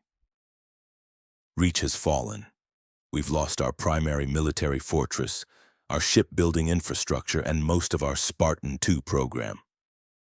The Covenant is systematically destroying our outer colonies and pushing toward Earth, and we're facing extinction within a decade unless we find a tactical advantage. And you think one battle mech is going to change that calculation?" "No," Master Chief said quietly. "But we think one mech warrior might." The holographic display shifted, showing combat footage from New Alexandria. Sarah's atlas engaging the scarab, her desperate charge while plasma fire reduced her armor to scrap. The precision teamwork between her and Linda that killed the Covenant war machine. The recording ended with her refusing to abandon her atlas despite imminent reactor breach. "You fought like Spartans fight," Chief continued. "Outnumbered, outgunned, but unwilling to retreat while people need protecting. You adapted to Covenant tactics in hours when it took our Marines months. You earned the respect of Zuka Vansami, a Covenant zealot, through combat honor. And you refuse to let Oni turn you into an asset because you understand that soldiers aren't tools." "Flattering, Chief, but I still don't see the offer." Sakar's holographic display changed again, this time showing schematics of something massive, a warship, Sarah realized, but on a scale that dwarfed anything she'd seen in the inner sphere. "This is the UNSC Infinity, super heavy cruiser still under construction. When completed, it'll be the largest warship humanity has ever built. We're integrating Forerunner technology, advanced AI systems, and experimental weapons platforms. The Infinity is designed to be humanity's flagship in the war against extinction. And you want me to... What exactly?" "We want you to command a specialized unit," Sakar replied. "A combined arms force built around unconventional warfare and adaptive tactics. Your Atlas, once repaired, would serve as the core of a heavy assault team. We'd provide technical support, ammunition fabrication, and operational autonomy. You'd work with Spartan fire teams, but you'd retain command of your own unit and your machine." Sarah studied the holographic schematics, her tactical mind already analyzing the proposal. It made sense from ONI's perspective. They'd get access to her combat knowledge and adaptive warfare expertise without directly controlling her Atlas. She'd get resources to repair her battle mech and operational support. Both sides gained something, which meant both sides were being played. "What's the catch?" Sarah asked flatly. "The catch," Master Chief said, "is that we're deploying to Installation 04, a Halo ring, the ancient Forerunner superweapon designed to kill all sentient life in the galaxy. The Covenant thinks it's a religious artifact that'll help them achieve transcendence. They're wrong. If they activate it, every living thing within 25,000 light-years dies. We're going to stop them." Sarah felt her blood turn cold. "You're telling me that in addition to the Covenant trying to glass every human planet, there's a genocidal superweapon involved?" "3, actually." Cortana's voice emerged from Chief's armor speakers. "Well, 7 originally, but 4 were destroyed. The point is, Installation 04 is the Covenant's current target, and we have intelligence suggesting they're close to figuring out activation protocols. We need every tactical advantage we can get. And you want me to bring my barely functional battle mech to fight on an ancient death ring against religious fanatics who want to accidentally commit galaxy-wide genocide?" "Yes," Sakar confirmed. Sarah looked at her Atlas again, at the fusion reactor that had almost killed her, at the armor that had taken so much punishment it was practically structural lace. She thought about the inner sphere, about the endless succession wars and political machinations, about fighting for causes she'd stopped believing in decades ago. Then she thought about the refugees in New Alexandria, about Lieutenant Parisa and her Marines holding the line, about Master Chief and the Spartans who fought impossible battles because it was their duty. "I need guarantees," Sarah said finally. Full operational autonomy for my unit, access to your fabrication facilities to manufacture Atlas-compatible ammunition and replacement parts. No ONI oversight of my combat decisions, and absolutely no unauthorized access to my battle mech's computer systems or technical specifications without my explicit consent." "Acceptable," Sakar replied immediately. Too immediately. Sarah made a mental note to watch for ONI attempting end runs around those terms. One more thing, Sarah added. I want Zuka Vansami assigned to my unit as a technical consultant. Both Chief and Sakar stared at her.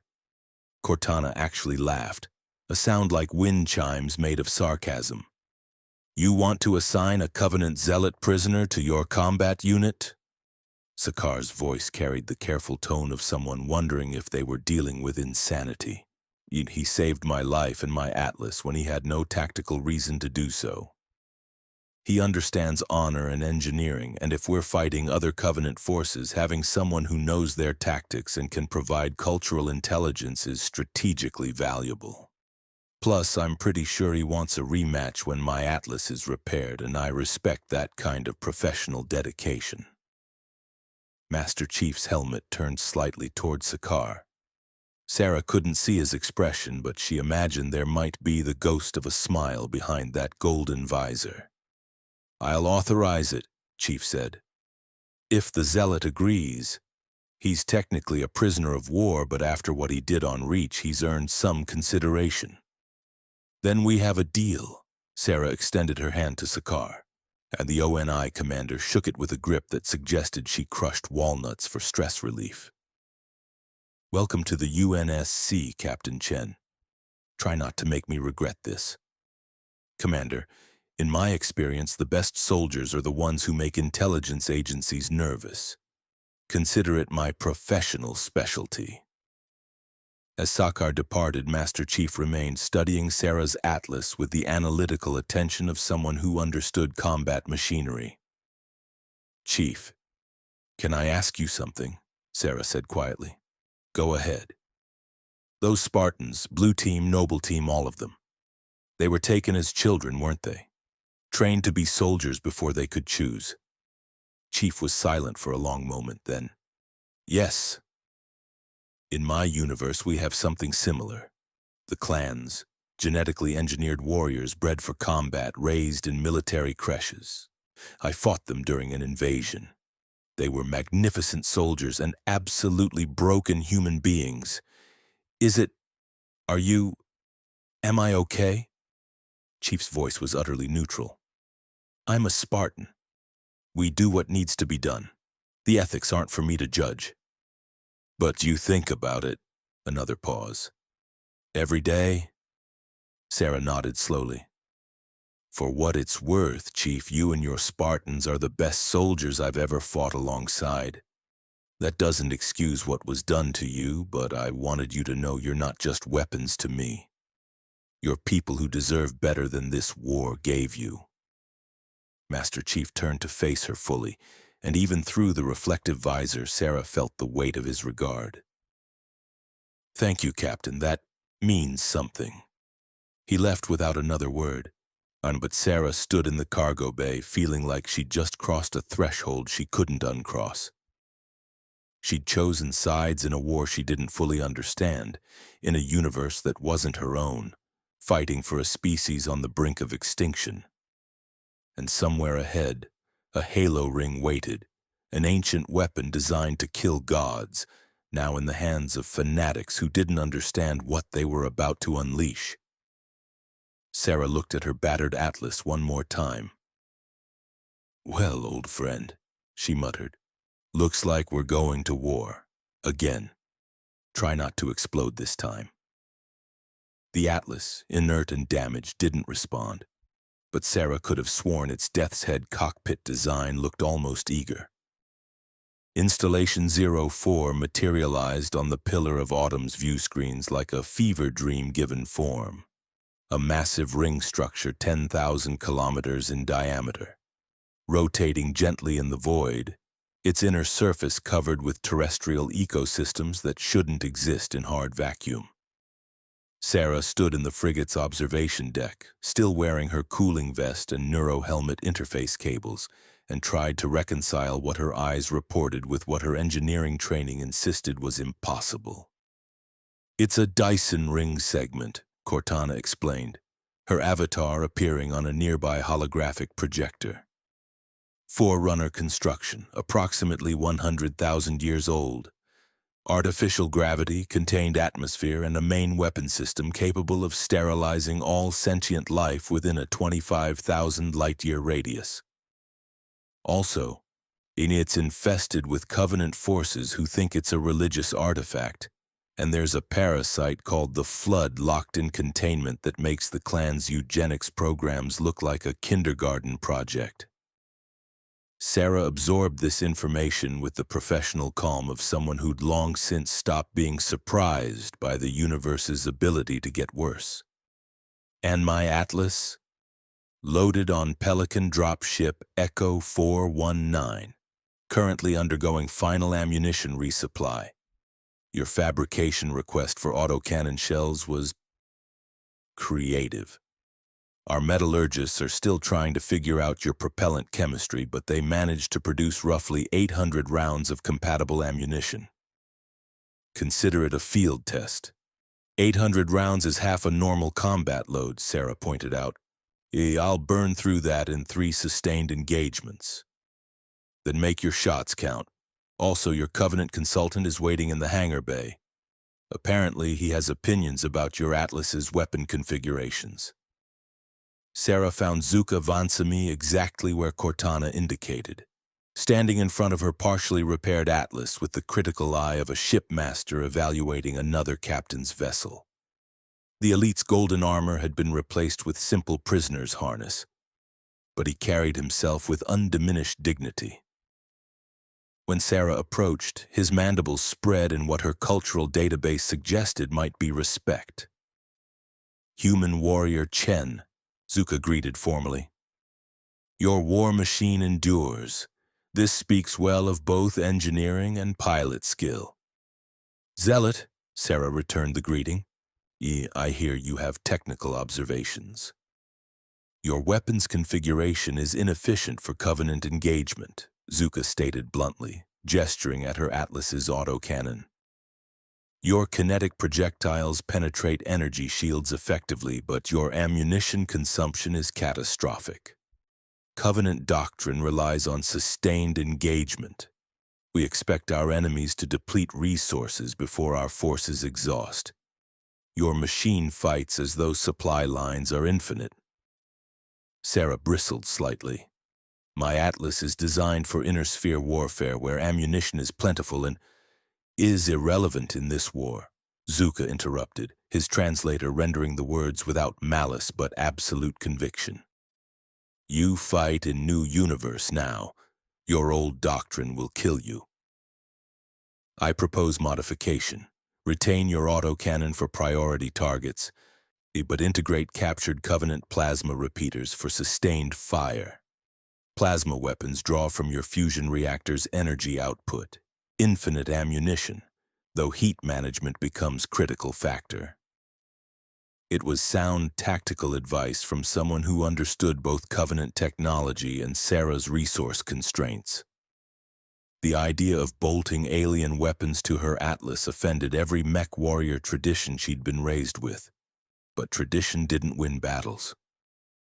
Adaptation did. Show me the integration points, Sarah said. They spent the next 4 hours working through technical specifications, Zuka explaining Covenant plasma weapon principles while Sarah calculated heat dissipation requirements and structural mounting points. The elite's engineering knowledge was profound.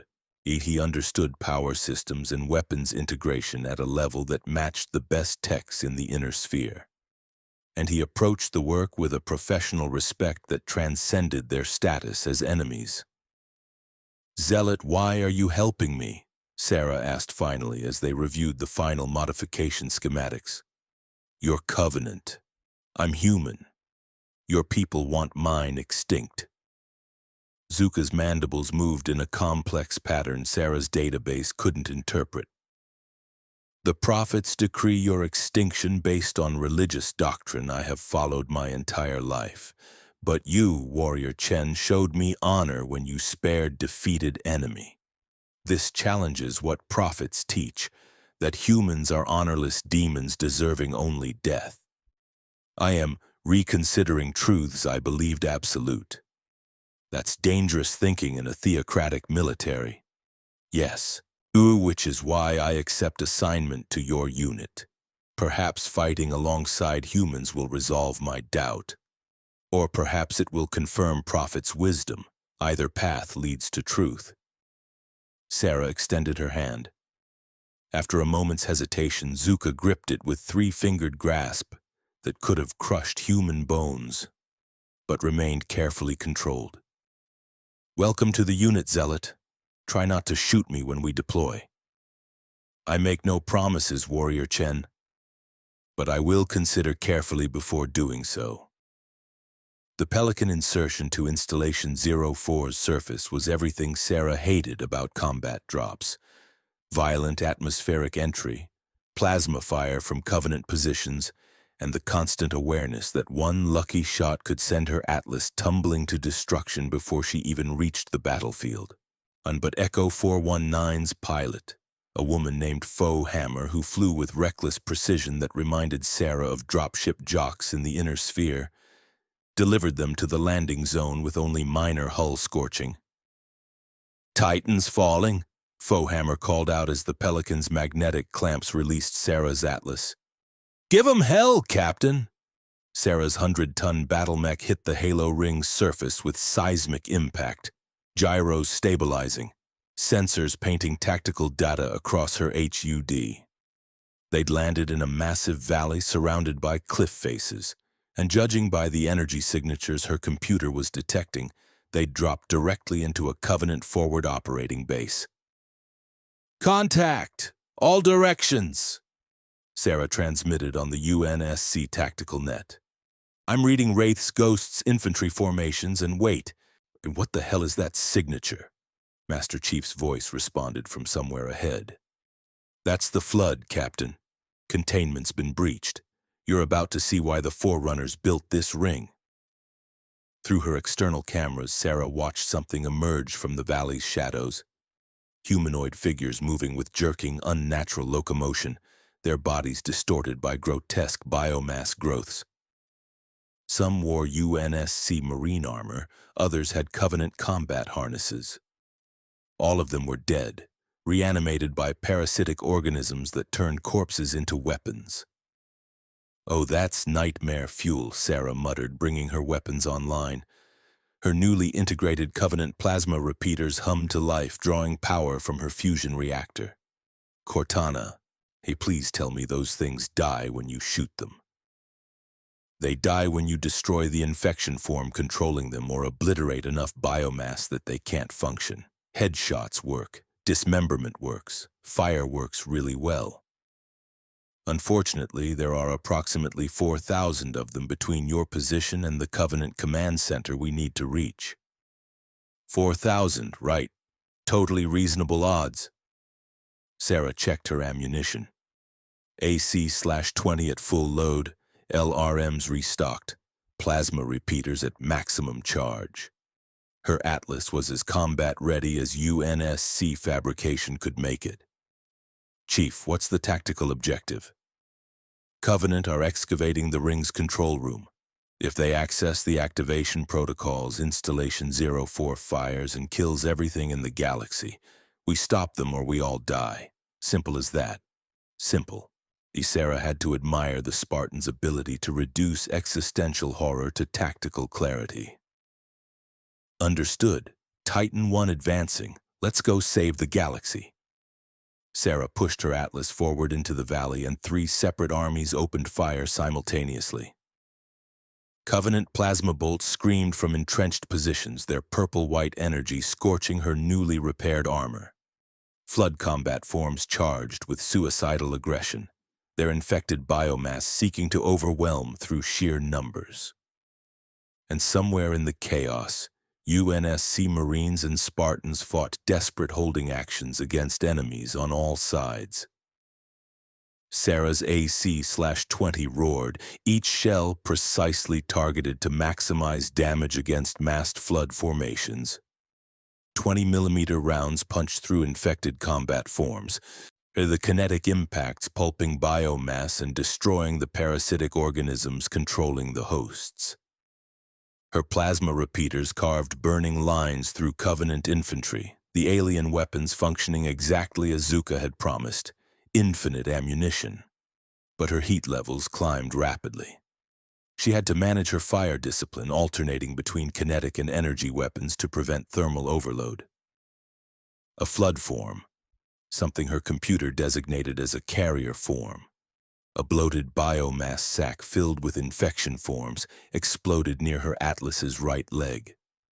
Dozens of small parasitic organisms sprayed outward, seeking hosts. Several latched onto her battle mech's armor, attempting to burrow through. Sarah triggered her jump jets in a short burst, the fusion torch heat incinerating the parasites before they could penetrate.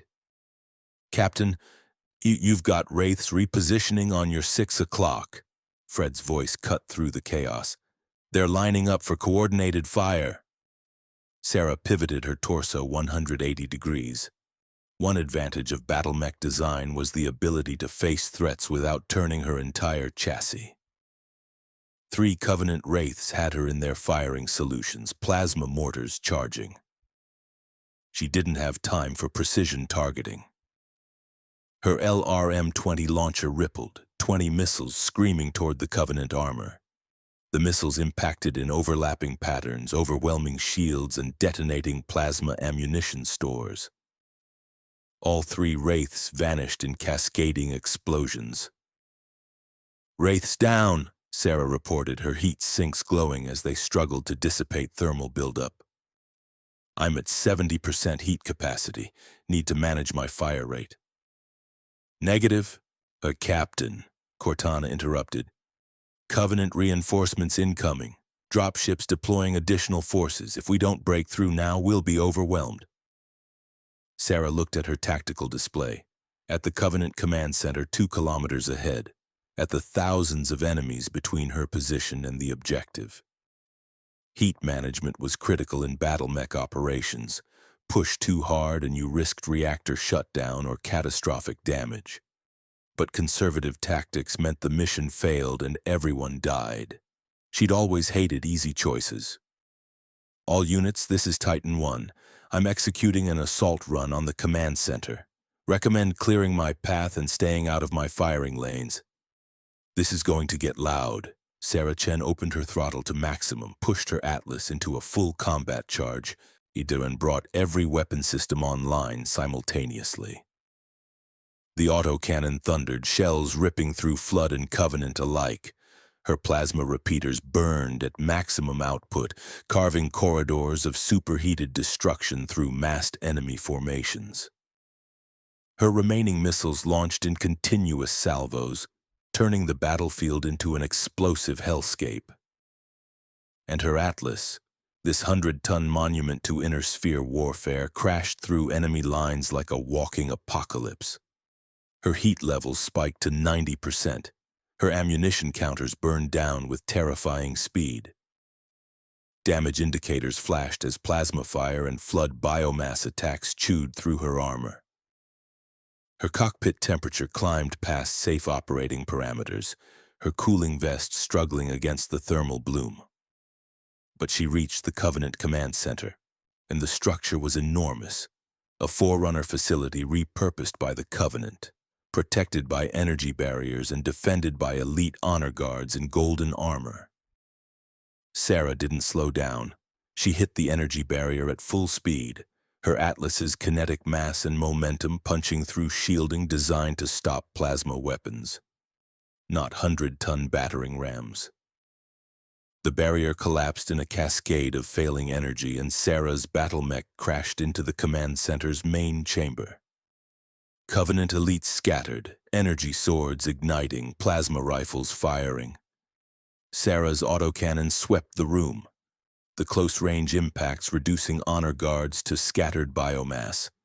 Her plasma repeaters targeted control consoles, melting alien technology. And in the center of the chamber, she saw it, a holographic display showing Installation 04's activation sequence, already 40% complete. "Cortana, I'm at the command center. How do I stop the activation?" "You don't! That's my job. Chief, I need physical access to the central control node."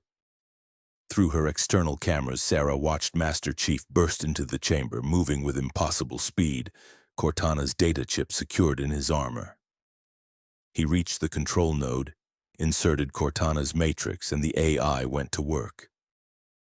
Accessing Forerunner protocols, translating activation codes, initiating shutdown sequence. Cortana's voice carried strain that shouldn't exist in artificial intelligence. There's a security protocol I can't bypass remotely. Chief, I need you to physically destroy the primary power conduit's coordinates marking on your HUD now. Master Chief didn't hesitate. He moved to the marked locations. He planted explosive charges and detonated them in precise sequence. The command center's power system screamed, overloaded, and failed. The holographic activation display flickered and died.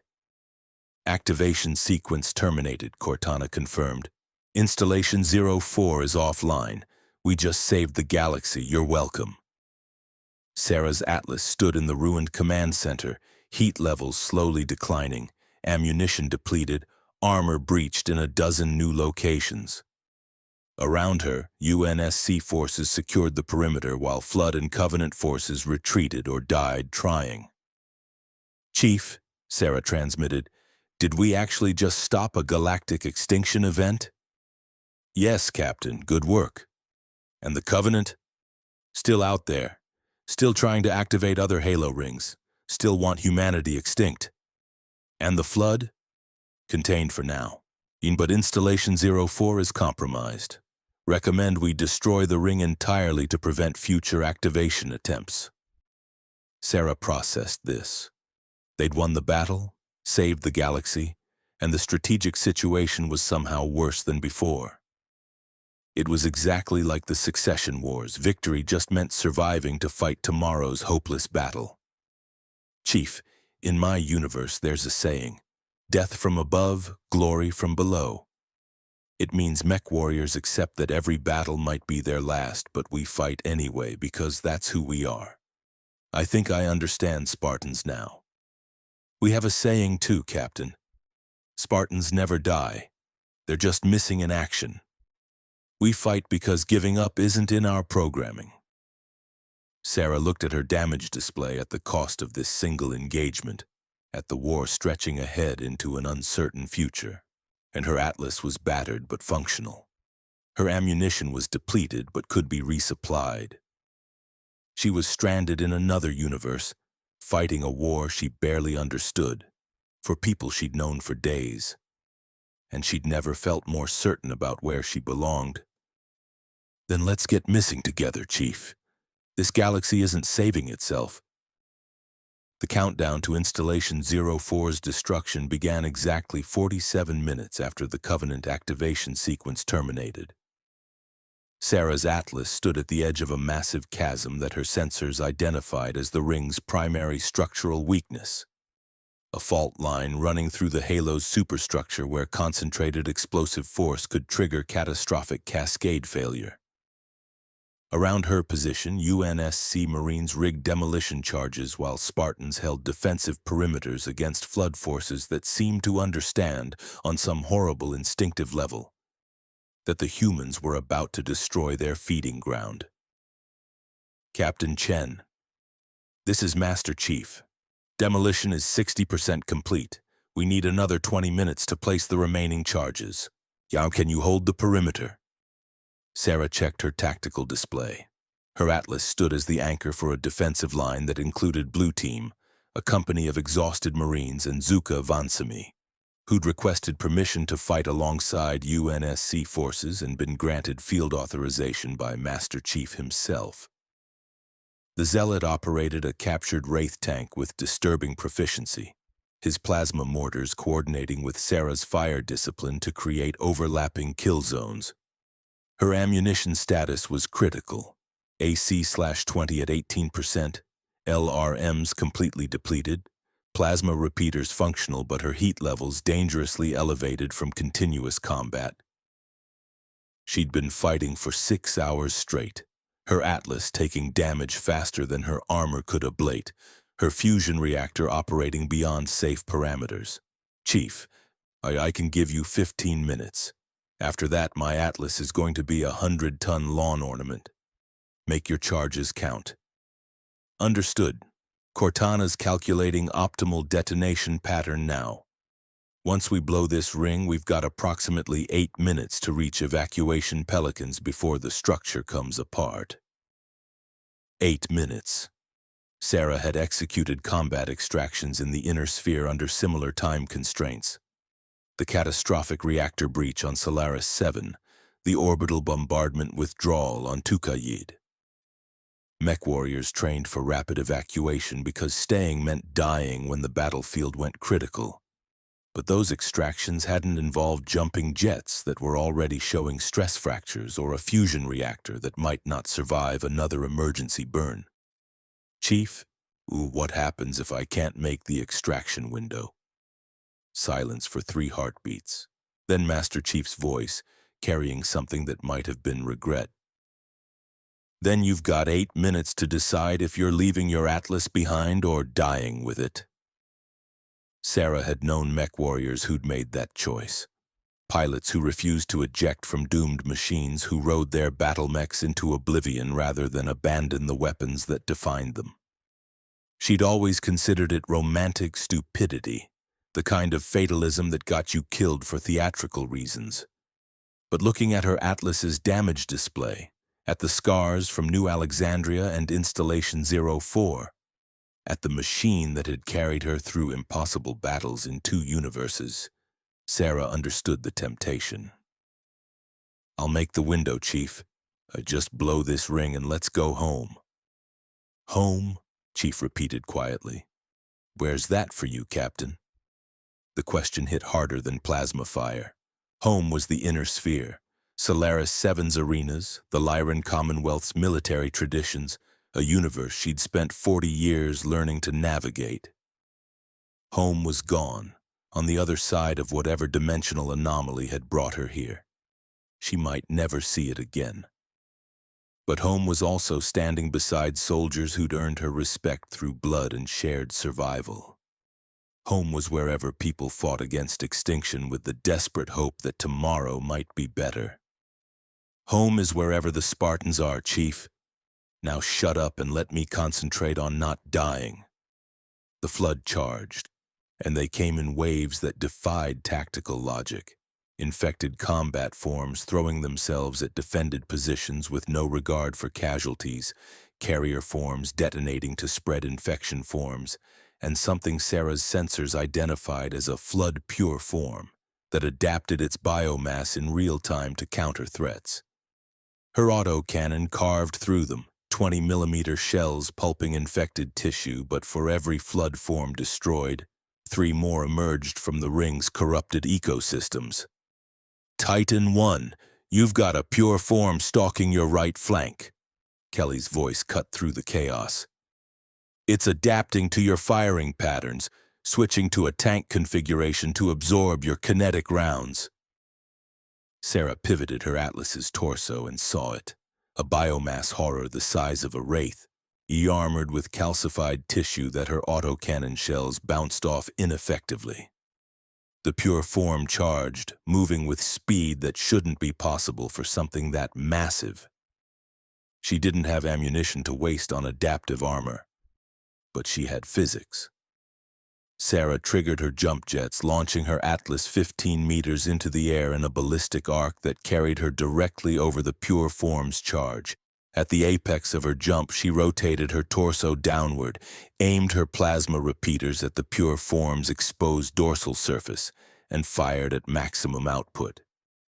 Superheated plasma burned through biomass that had adapted to resist kinetic impacts but remained vulnerable to thermal weapons.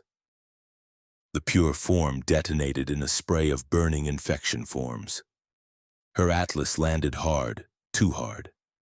Her right leg actuator, it already damaged from previous engagements, failed catastrophically.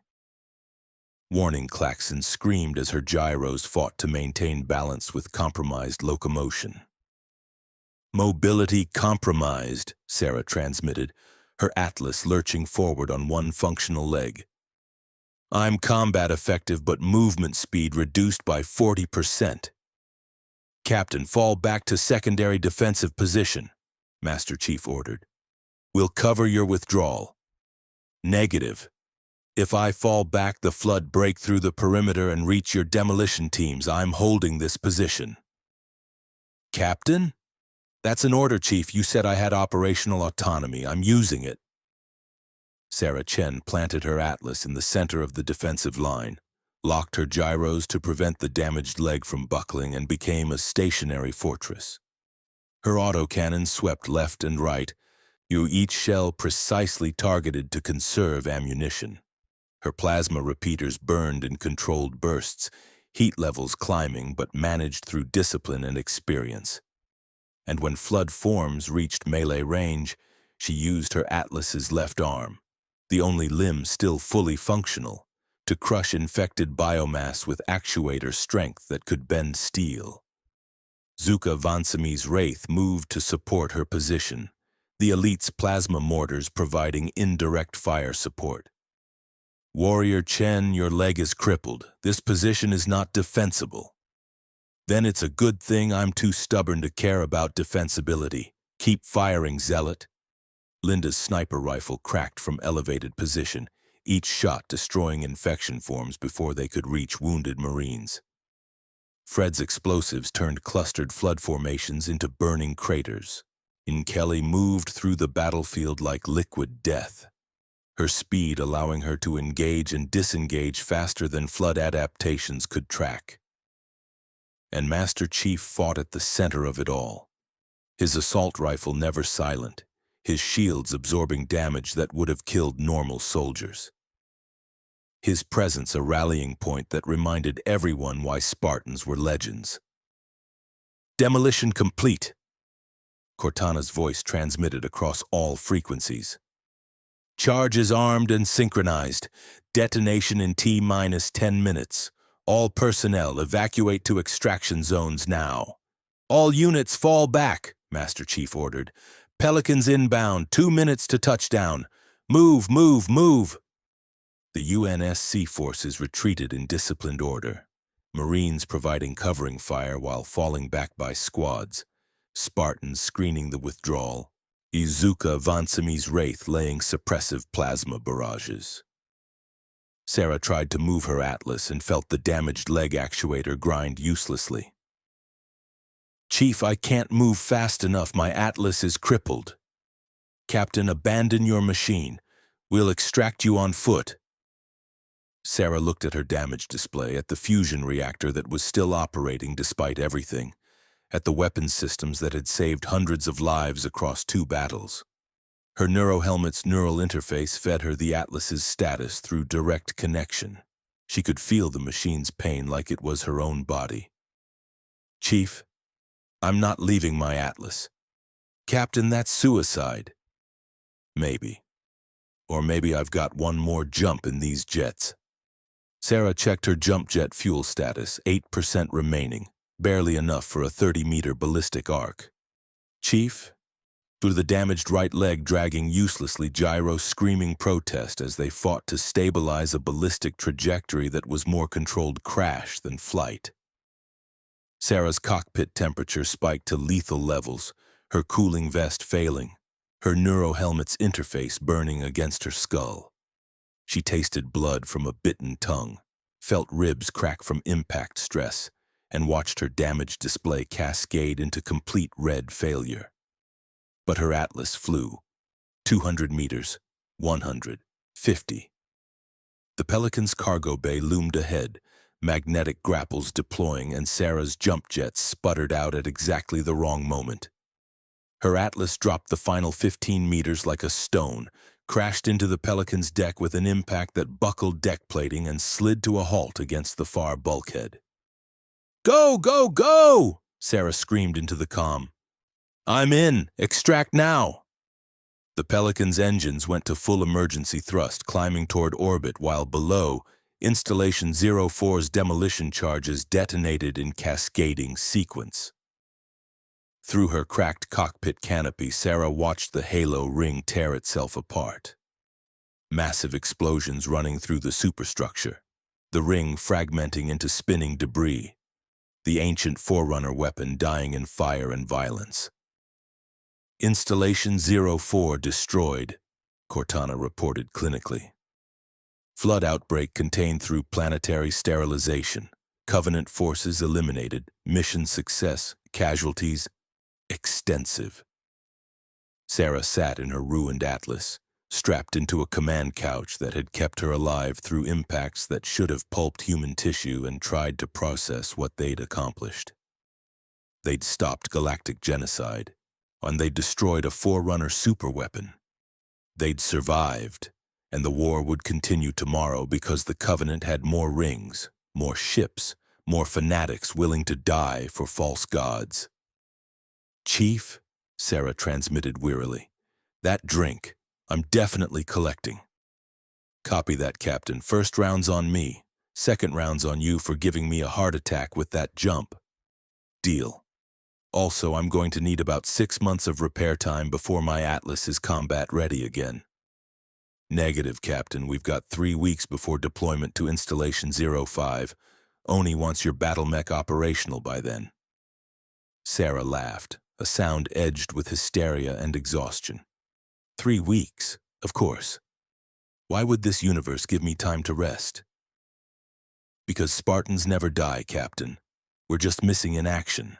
You're one of us now." Through her damaged canopy, Sarah watched Installation 04's fragments burn in the void and realized Master Chief was right. She was a Spartan now, not by augmentation or training, but by choice. By standing when retreat was logical, by fighting when survival seemed impossible, by refusing to abandon the people who couldn't defend themselves. Her Atlas was broken, her ammunition was depleted. Her body ached from injuries she'd probably ignored for too long. But Captain Sarah Chen, mech warrior and titan, was exactly where she belonged. Word count 2070. Awaiting continue. Section 10. The UNSC forward unto Dawn's repair bay smelled like ozone, welding plasma, and the particular chemical tang of hull sealant. A scent that transcended universes, apparently, and because it reminded Sarah of every tech bay she'd worked in across the inner sphere. Her Atlas stood in the center of the bay, suspended in a maintenance cradle, while UNSC engineers and one very focused Covenant zealot worked to rebuild her battle mech from catastrophic damage. "Your armor composition continues to fascinate me," Zuka Vansami observed, examining the ablative plating samples under spectroscopic analysis. "The molecular bonding resists plasma dispersion more effectively than Covenant shields, yet requires no power generation. This is elegant engineering." "Ferrosteel composite with titanium carbide layering," Sarah explained from her position overseeing the repairs. 3 weeks had passed since Installation 04's destruction, and her Atlas looked like it was recovering from battlefield surgery. In new armor plates, fabricated from UNSC Titanium A and composite materials that approximated her original specifications, covered the worst damage. The left arm had been completely rebuilt using salvaged Covenant technology integrated with inner sphere actuator principles. Her AC-20 had been remounted with reinforced housing to handle the stresses of sustained fire. "In my universe, we've been refining battle mech armor for centuries. Turns out the principles work just as well here." "Your universe's warfare must be remarkably sophisticated," Zuka observed. "To develop such technology without Forerunner inheritance suggests prolonged military evolution. 300 years of succession wars will do that. When every house is trying to kill every other house, you learn to build things that don't break easy." Master Chief approached from the bay entrance, his Mjolnir armor freshly repaired and upgraded with what Cortana called Mark VI enhancements. The AI herself manifested on a nearby holographic projector, her avatar studying Sarah's Atlas with obvious interest. "Captain Chen, your battle mech is impressive, Cortana said. I've been running simulations on its combat performance. Against equivalent mass Covenant armor, your Atlas maintains 57% higher survivability and 42% greater sustained firepower. If we could mass-produce these, the war's tactical balance would shift significantly. Can't mass-produce them, Sarah replied immediately. Battle mechs require fusion reactors, myomer muscle fibers, and actuator systems that take months to manufacture even with dedicated factories. Each Atlas represents thousands of person-hours of specialized labor. You'd need to rebuild your entire industrial base. We're aware, a new voice interrupted. Commander Sakar entered the repair bay, flanked by Oni technical specialists carrying data tablets. Which is why we're not trying to copy your Atlas. We're trying to learn from it. Captain, your battle mech has survived engagements that would have destroyed 3 Scorpion tanks. Your armor resists plasma better than our ship's hull plating. Your weapons punch through Covenant shields using principles we've never considered. Oni wants to understand why. Sarah crossed her arms. Commander, we had a deal. My Atlas stays under my control. That includes its technical specifications. I'm not asking for your specifications, Captain. I'm asking for your expertise. We're developing the next generation of UNSC armor and weapons platforms. Your input could save thousands of lives. It was a reasonable request, professionally delivered, and Sarah still didn't trust it. ONI's interest in her technology hadn't diminished. It had simply become more sophisticated. But Sakar was right about one thing. If battlemech principles could improve UNSC survivability, Sarah had a moral obligation to share. I'll consult on armor and weapons development, Sarah agreed cautiously. But I maintain final approval on any designs incorporating my technology. And no proprietary data leaves UNSC channels.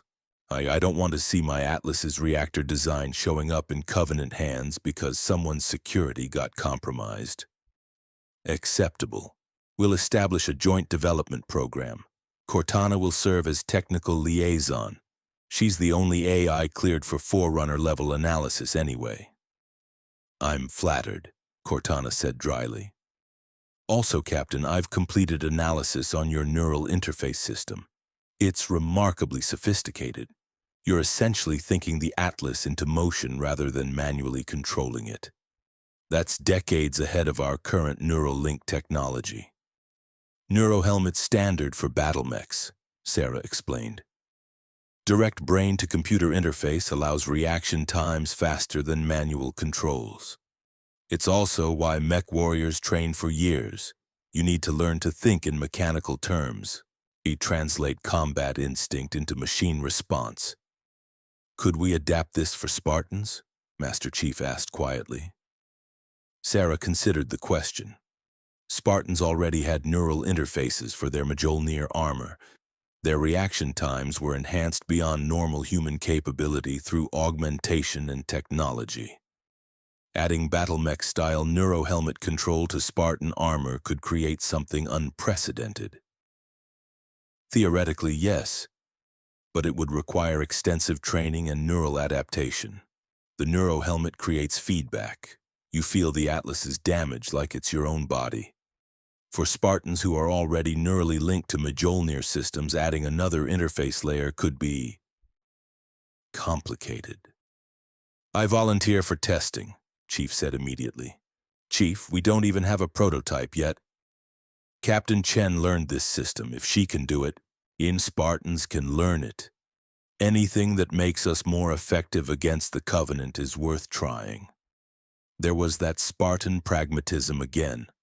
The absolute willingness to try anything, endure anything, sacrifice anything if it helped the mission. Sarah had fought alongside them long enough to recognize it wasn't bravado. It was programming, conditioning that ran so deep it became identity. We'll develop a training protocol, Sarah agreed.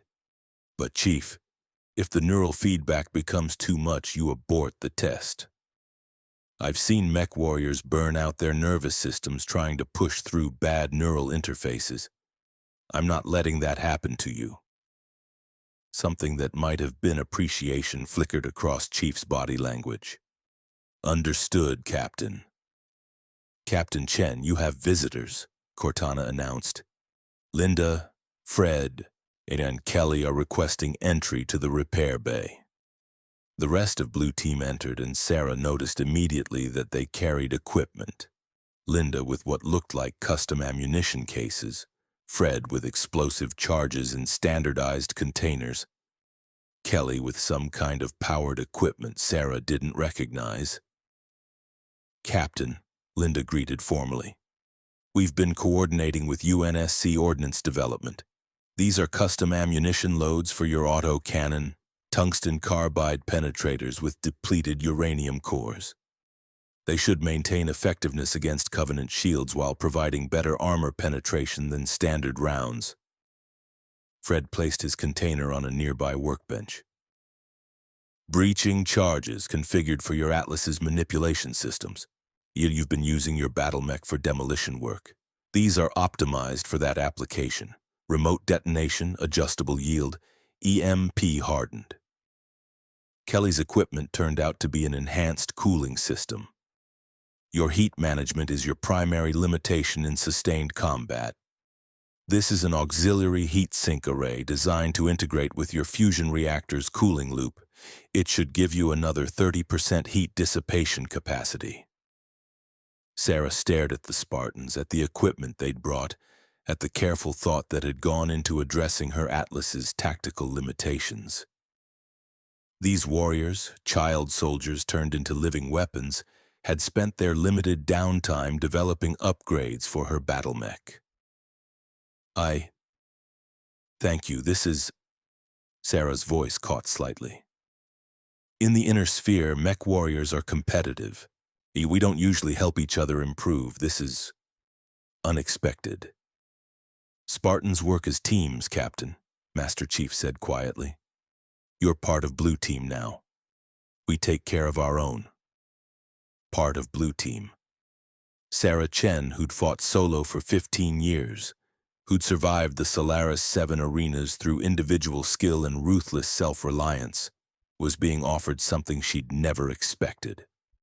A place in the most elite combat unit humanity had ever created. Chief, I need to tell you something, Sarah said carefully. I'm not a Spartan. I wasn't taken as a child. I wasn't augmented. I don't have your training or your capabilities. I'm just a mech warrior who got pulled into your war by accident. You fought at Reach when you could have run, Chief replied. You held the line at New Alexandria when retreat was tactically sound. You risked your life and your Atlas to save civilians you'd never met. You've earned your place here, Captain. The rest is just details. Linda nodded agreement. Your combat effectiveness speaks for itself.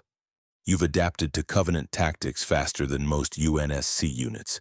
You coordinate with Spartan operations without extensive briefing. And your Atlas provides capabilities we don't have. Heavy armor support, sustained firepower, psychological impact. You're an asset, Captain. Also, Kelly added with what might have been a smile behind her helmet, you gave Chief a heart attack with that emergency extraction jump on Installation 04. Anyone who can make the Chief nervous has earned my respect. Sarah felt something unfamiliar and uncomfortable. Acceptance. Not the professional respect of fellow warriors, but genuine camaraderie from soldiers who understood what it meant to fight impossible battles and survive through skill, determination, and luck. Thank you, Sarah said quietly. All of you. I'll try to be worthy of that trust. You already are, Master Chief replied. Now let's finish getting your Atlas combat ready. Oni's intelligence suggests Covenant forces are massing near Installation 05. We deploy in 72 hours. The next 3 days blurred together in a controlled chaos of repairs, upgrades, and tactical preparation. Sarah worked alongside Zuka Vansimi to integrate Covenant plasma weapons into her Atlas's weapon systems. She collaborated with Cortana on optimizing her neurohelmet's interface protocols. She trained with Blue Team on combined arms tactics that blended battlemech capabilities with Spartan operations. And she reviewed intelligence reports on Installation 05 that made Installation 04 look like a training exercise. The Covenant High Prophet of Regret is personally leading the assault on Installation 05, Cortana briefed during final tactical planning. This is a major religious and military target. They'll commit significant forces to protect him and secure the ring. We're looking at fleet-level opposition, ground forces in the tens of thousands, and possible flood outbreak if containment protocols fail again. And our objective? Sarah asked. Stop the Prophet. Prevent Halo activation. Survive. In that order. Master Chief studied the tactical hologram showing Installation 05's geography. Massive structures, deep canyons, ancient Forerunner facilities. Captain Chen, your Atlas will be critical for this operation. The terrain favors heavy armor, and we'll need your firepower to break through Covenant defensive positions. Can your battlemech handle extended operations? Sarah looked at her Atlas, fully repaired and upgraded with UNSC and Covenant technology.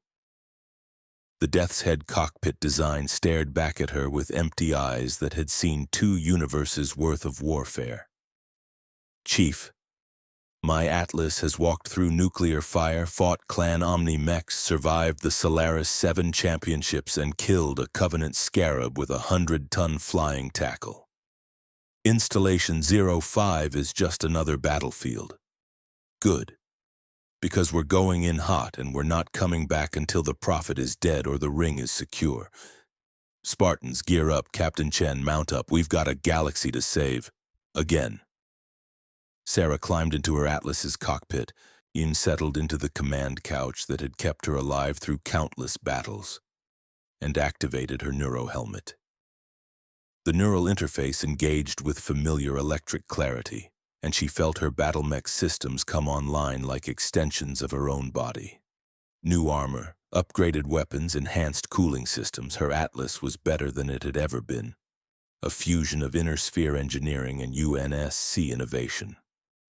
Through her external cameras, she watched Blue Team board their Pelican, Spartans moving with practiced efficiency.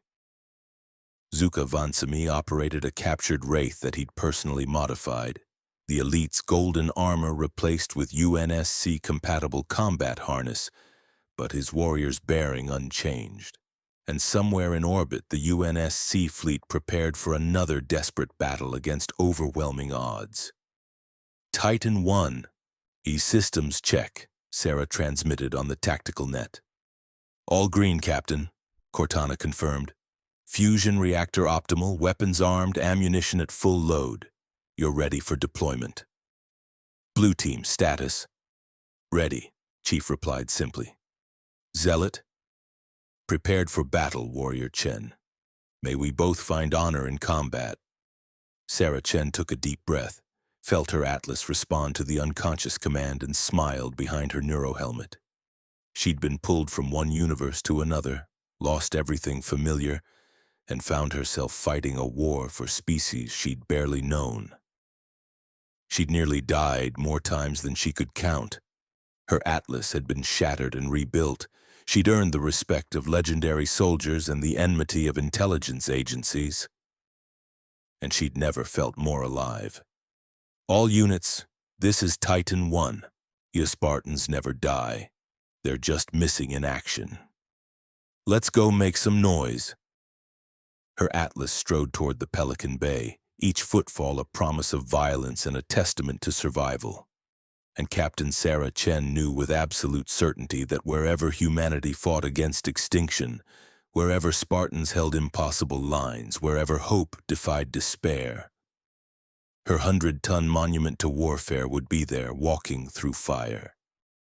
The Pelican's engines roared as it descended toward Installation 05's surface, carrying Blue Team, a Covenant zealot turned ally. and 100 tons of repurposed battle mech toward another impossible battle. Sarah watched through her Atlas's external cameras as the halo ring filled her view screen.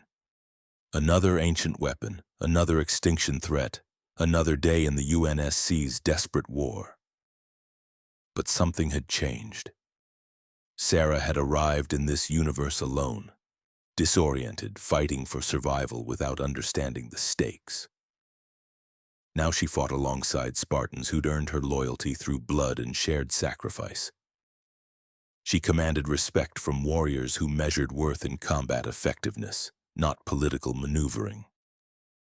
She'd found purpose in protecting people who couldn't defend themselves against genocidal zealots and cosmic horrors.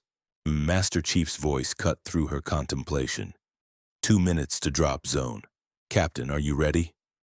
Sarah checked her Atlas's systems one final time. Weapons armed, ammunition loaded, fusion reactor purring with contained violence, neural interface clear and responsive. Through the neurohelmet's connection, she felt her battle mech's eagerness for combat, the machine's readiness to walk into fire one more time. Ready, Chief. Let's finish this fight. The Pelican's bay doors opened and Sarah's Atlas dropped toward Installation 05's surface with Blue Team deploying alongside her. Below, Covenant forces waited. Tens of thousands of enemies, defensive positions hardened against assault, a high prophet protected by religious fanaticism and military might. But humanity had something the Covenant didn't understand. Soldiers who refused to quit even when extinction loomed. Warriors who found hope in desperate last stands, and one very angry mech warrior in a 100-ton war machine who'd survived 2 universes' worth of impossible battles. Captain Sarah Chen, call sign Titan 1, had walked away from the inner sphere's endless political wars. She'd found something worth fighting for in this universe. People who measured worth by courage rather than birth, who stood against extinction with nothing but determination and tactical brilliance, who never surrendered even when logic demanded retreat. The war against the Covenant would continue. Other Halo rings waited to be secured. The Flood lurked in containment, patient and hungry. ONI would keep scheming. Politics would complicate everything. But none of that mattered in the moment her Atlas's feet hit Installation 05's surface with seismic impact. Her weapons came online, and Master Chief transmitted the simple order that defined Spartan warfare. All units, engage. Sarah Chen smiled behind her neurohelmet, brought her autocannon to bear on massed Covenant forces, and discovered that home wasn't a place or a universe. Home was standing beside warriors who'd earned the right to be called legends, fighting battles that mattered and refusing to quit even when the galaxy itself tried to kill you. Her Atlas strode into the firestorm, and the war for humanity's survival continued. One desperate battle, one impossible stand, one mech warrior at a time.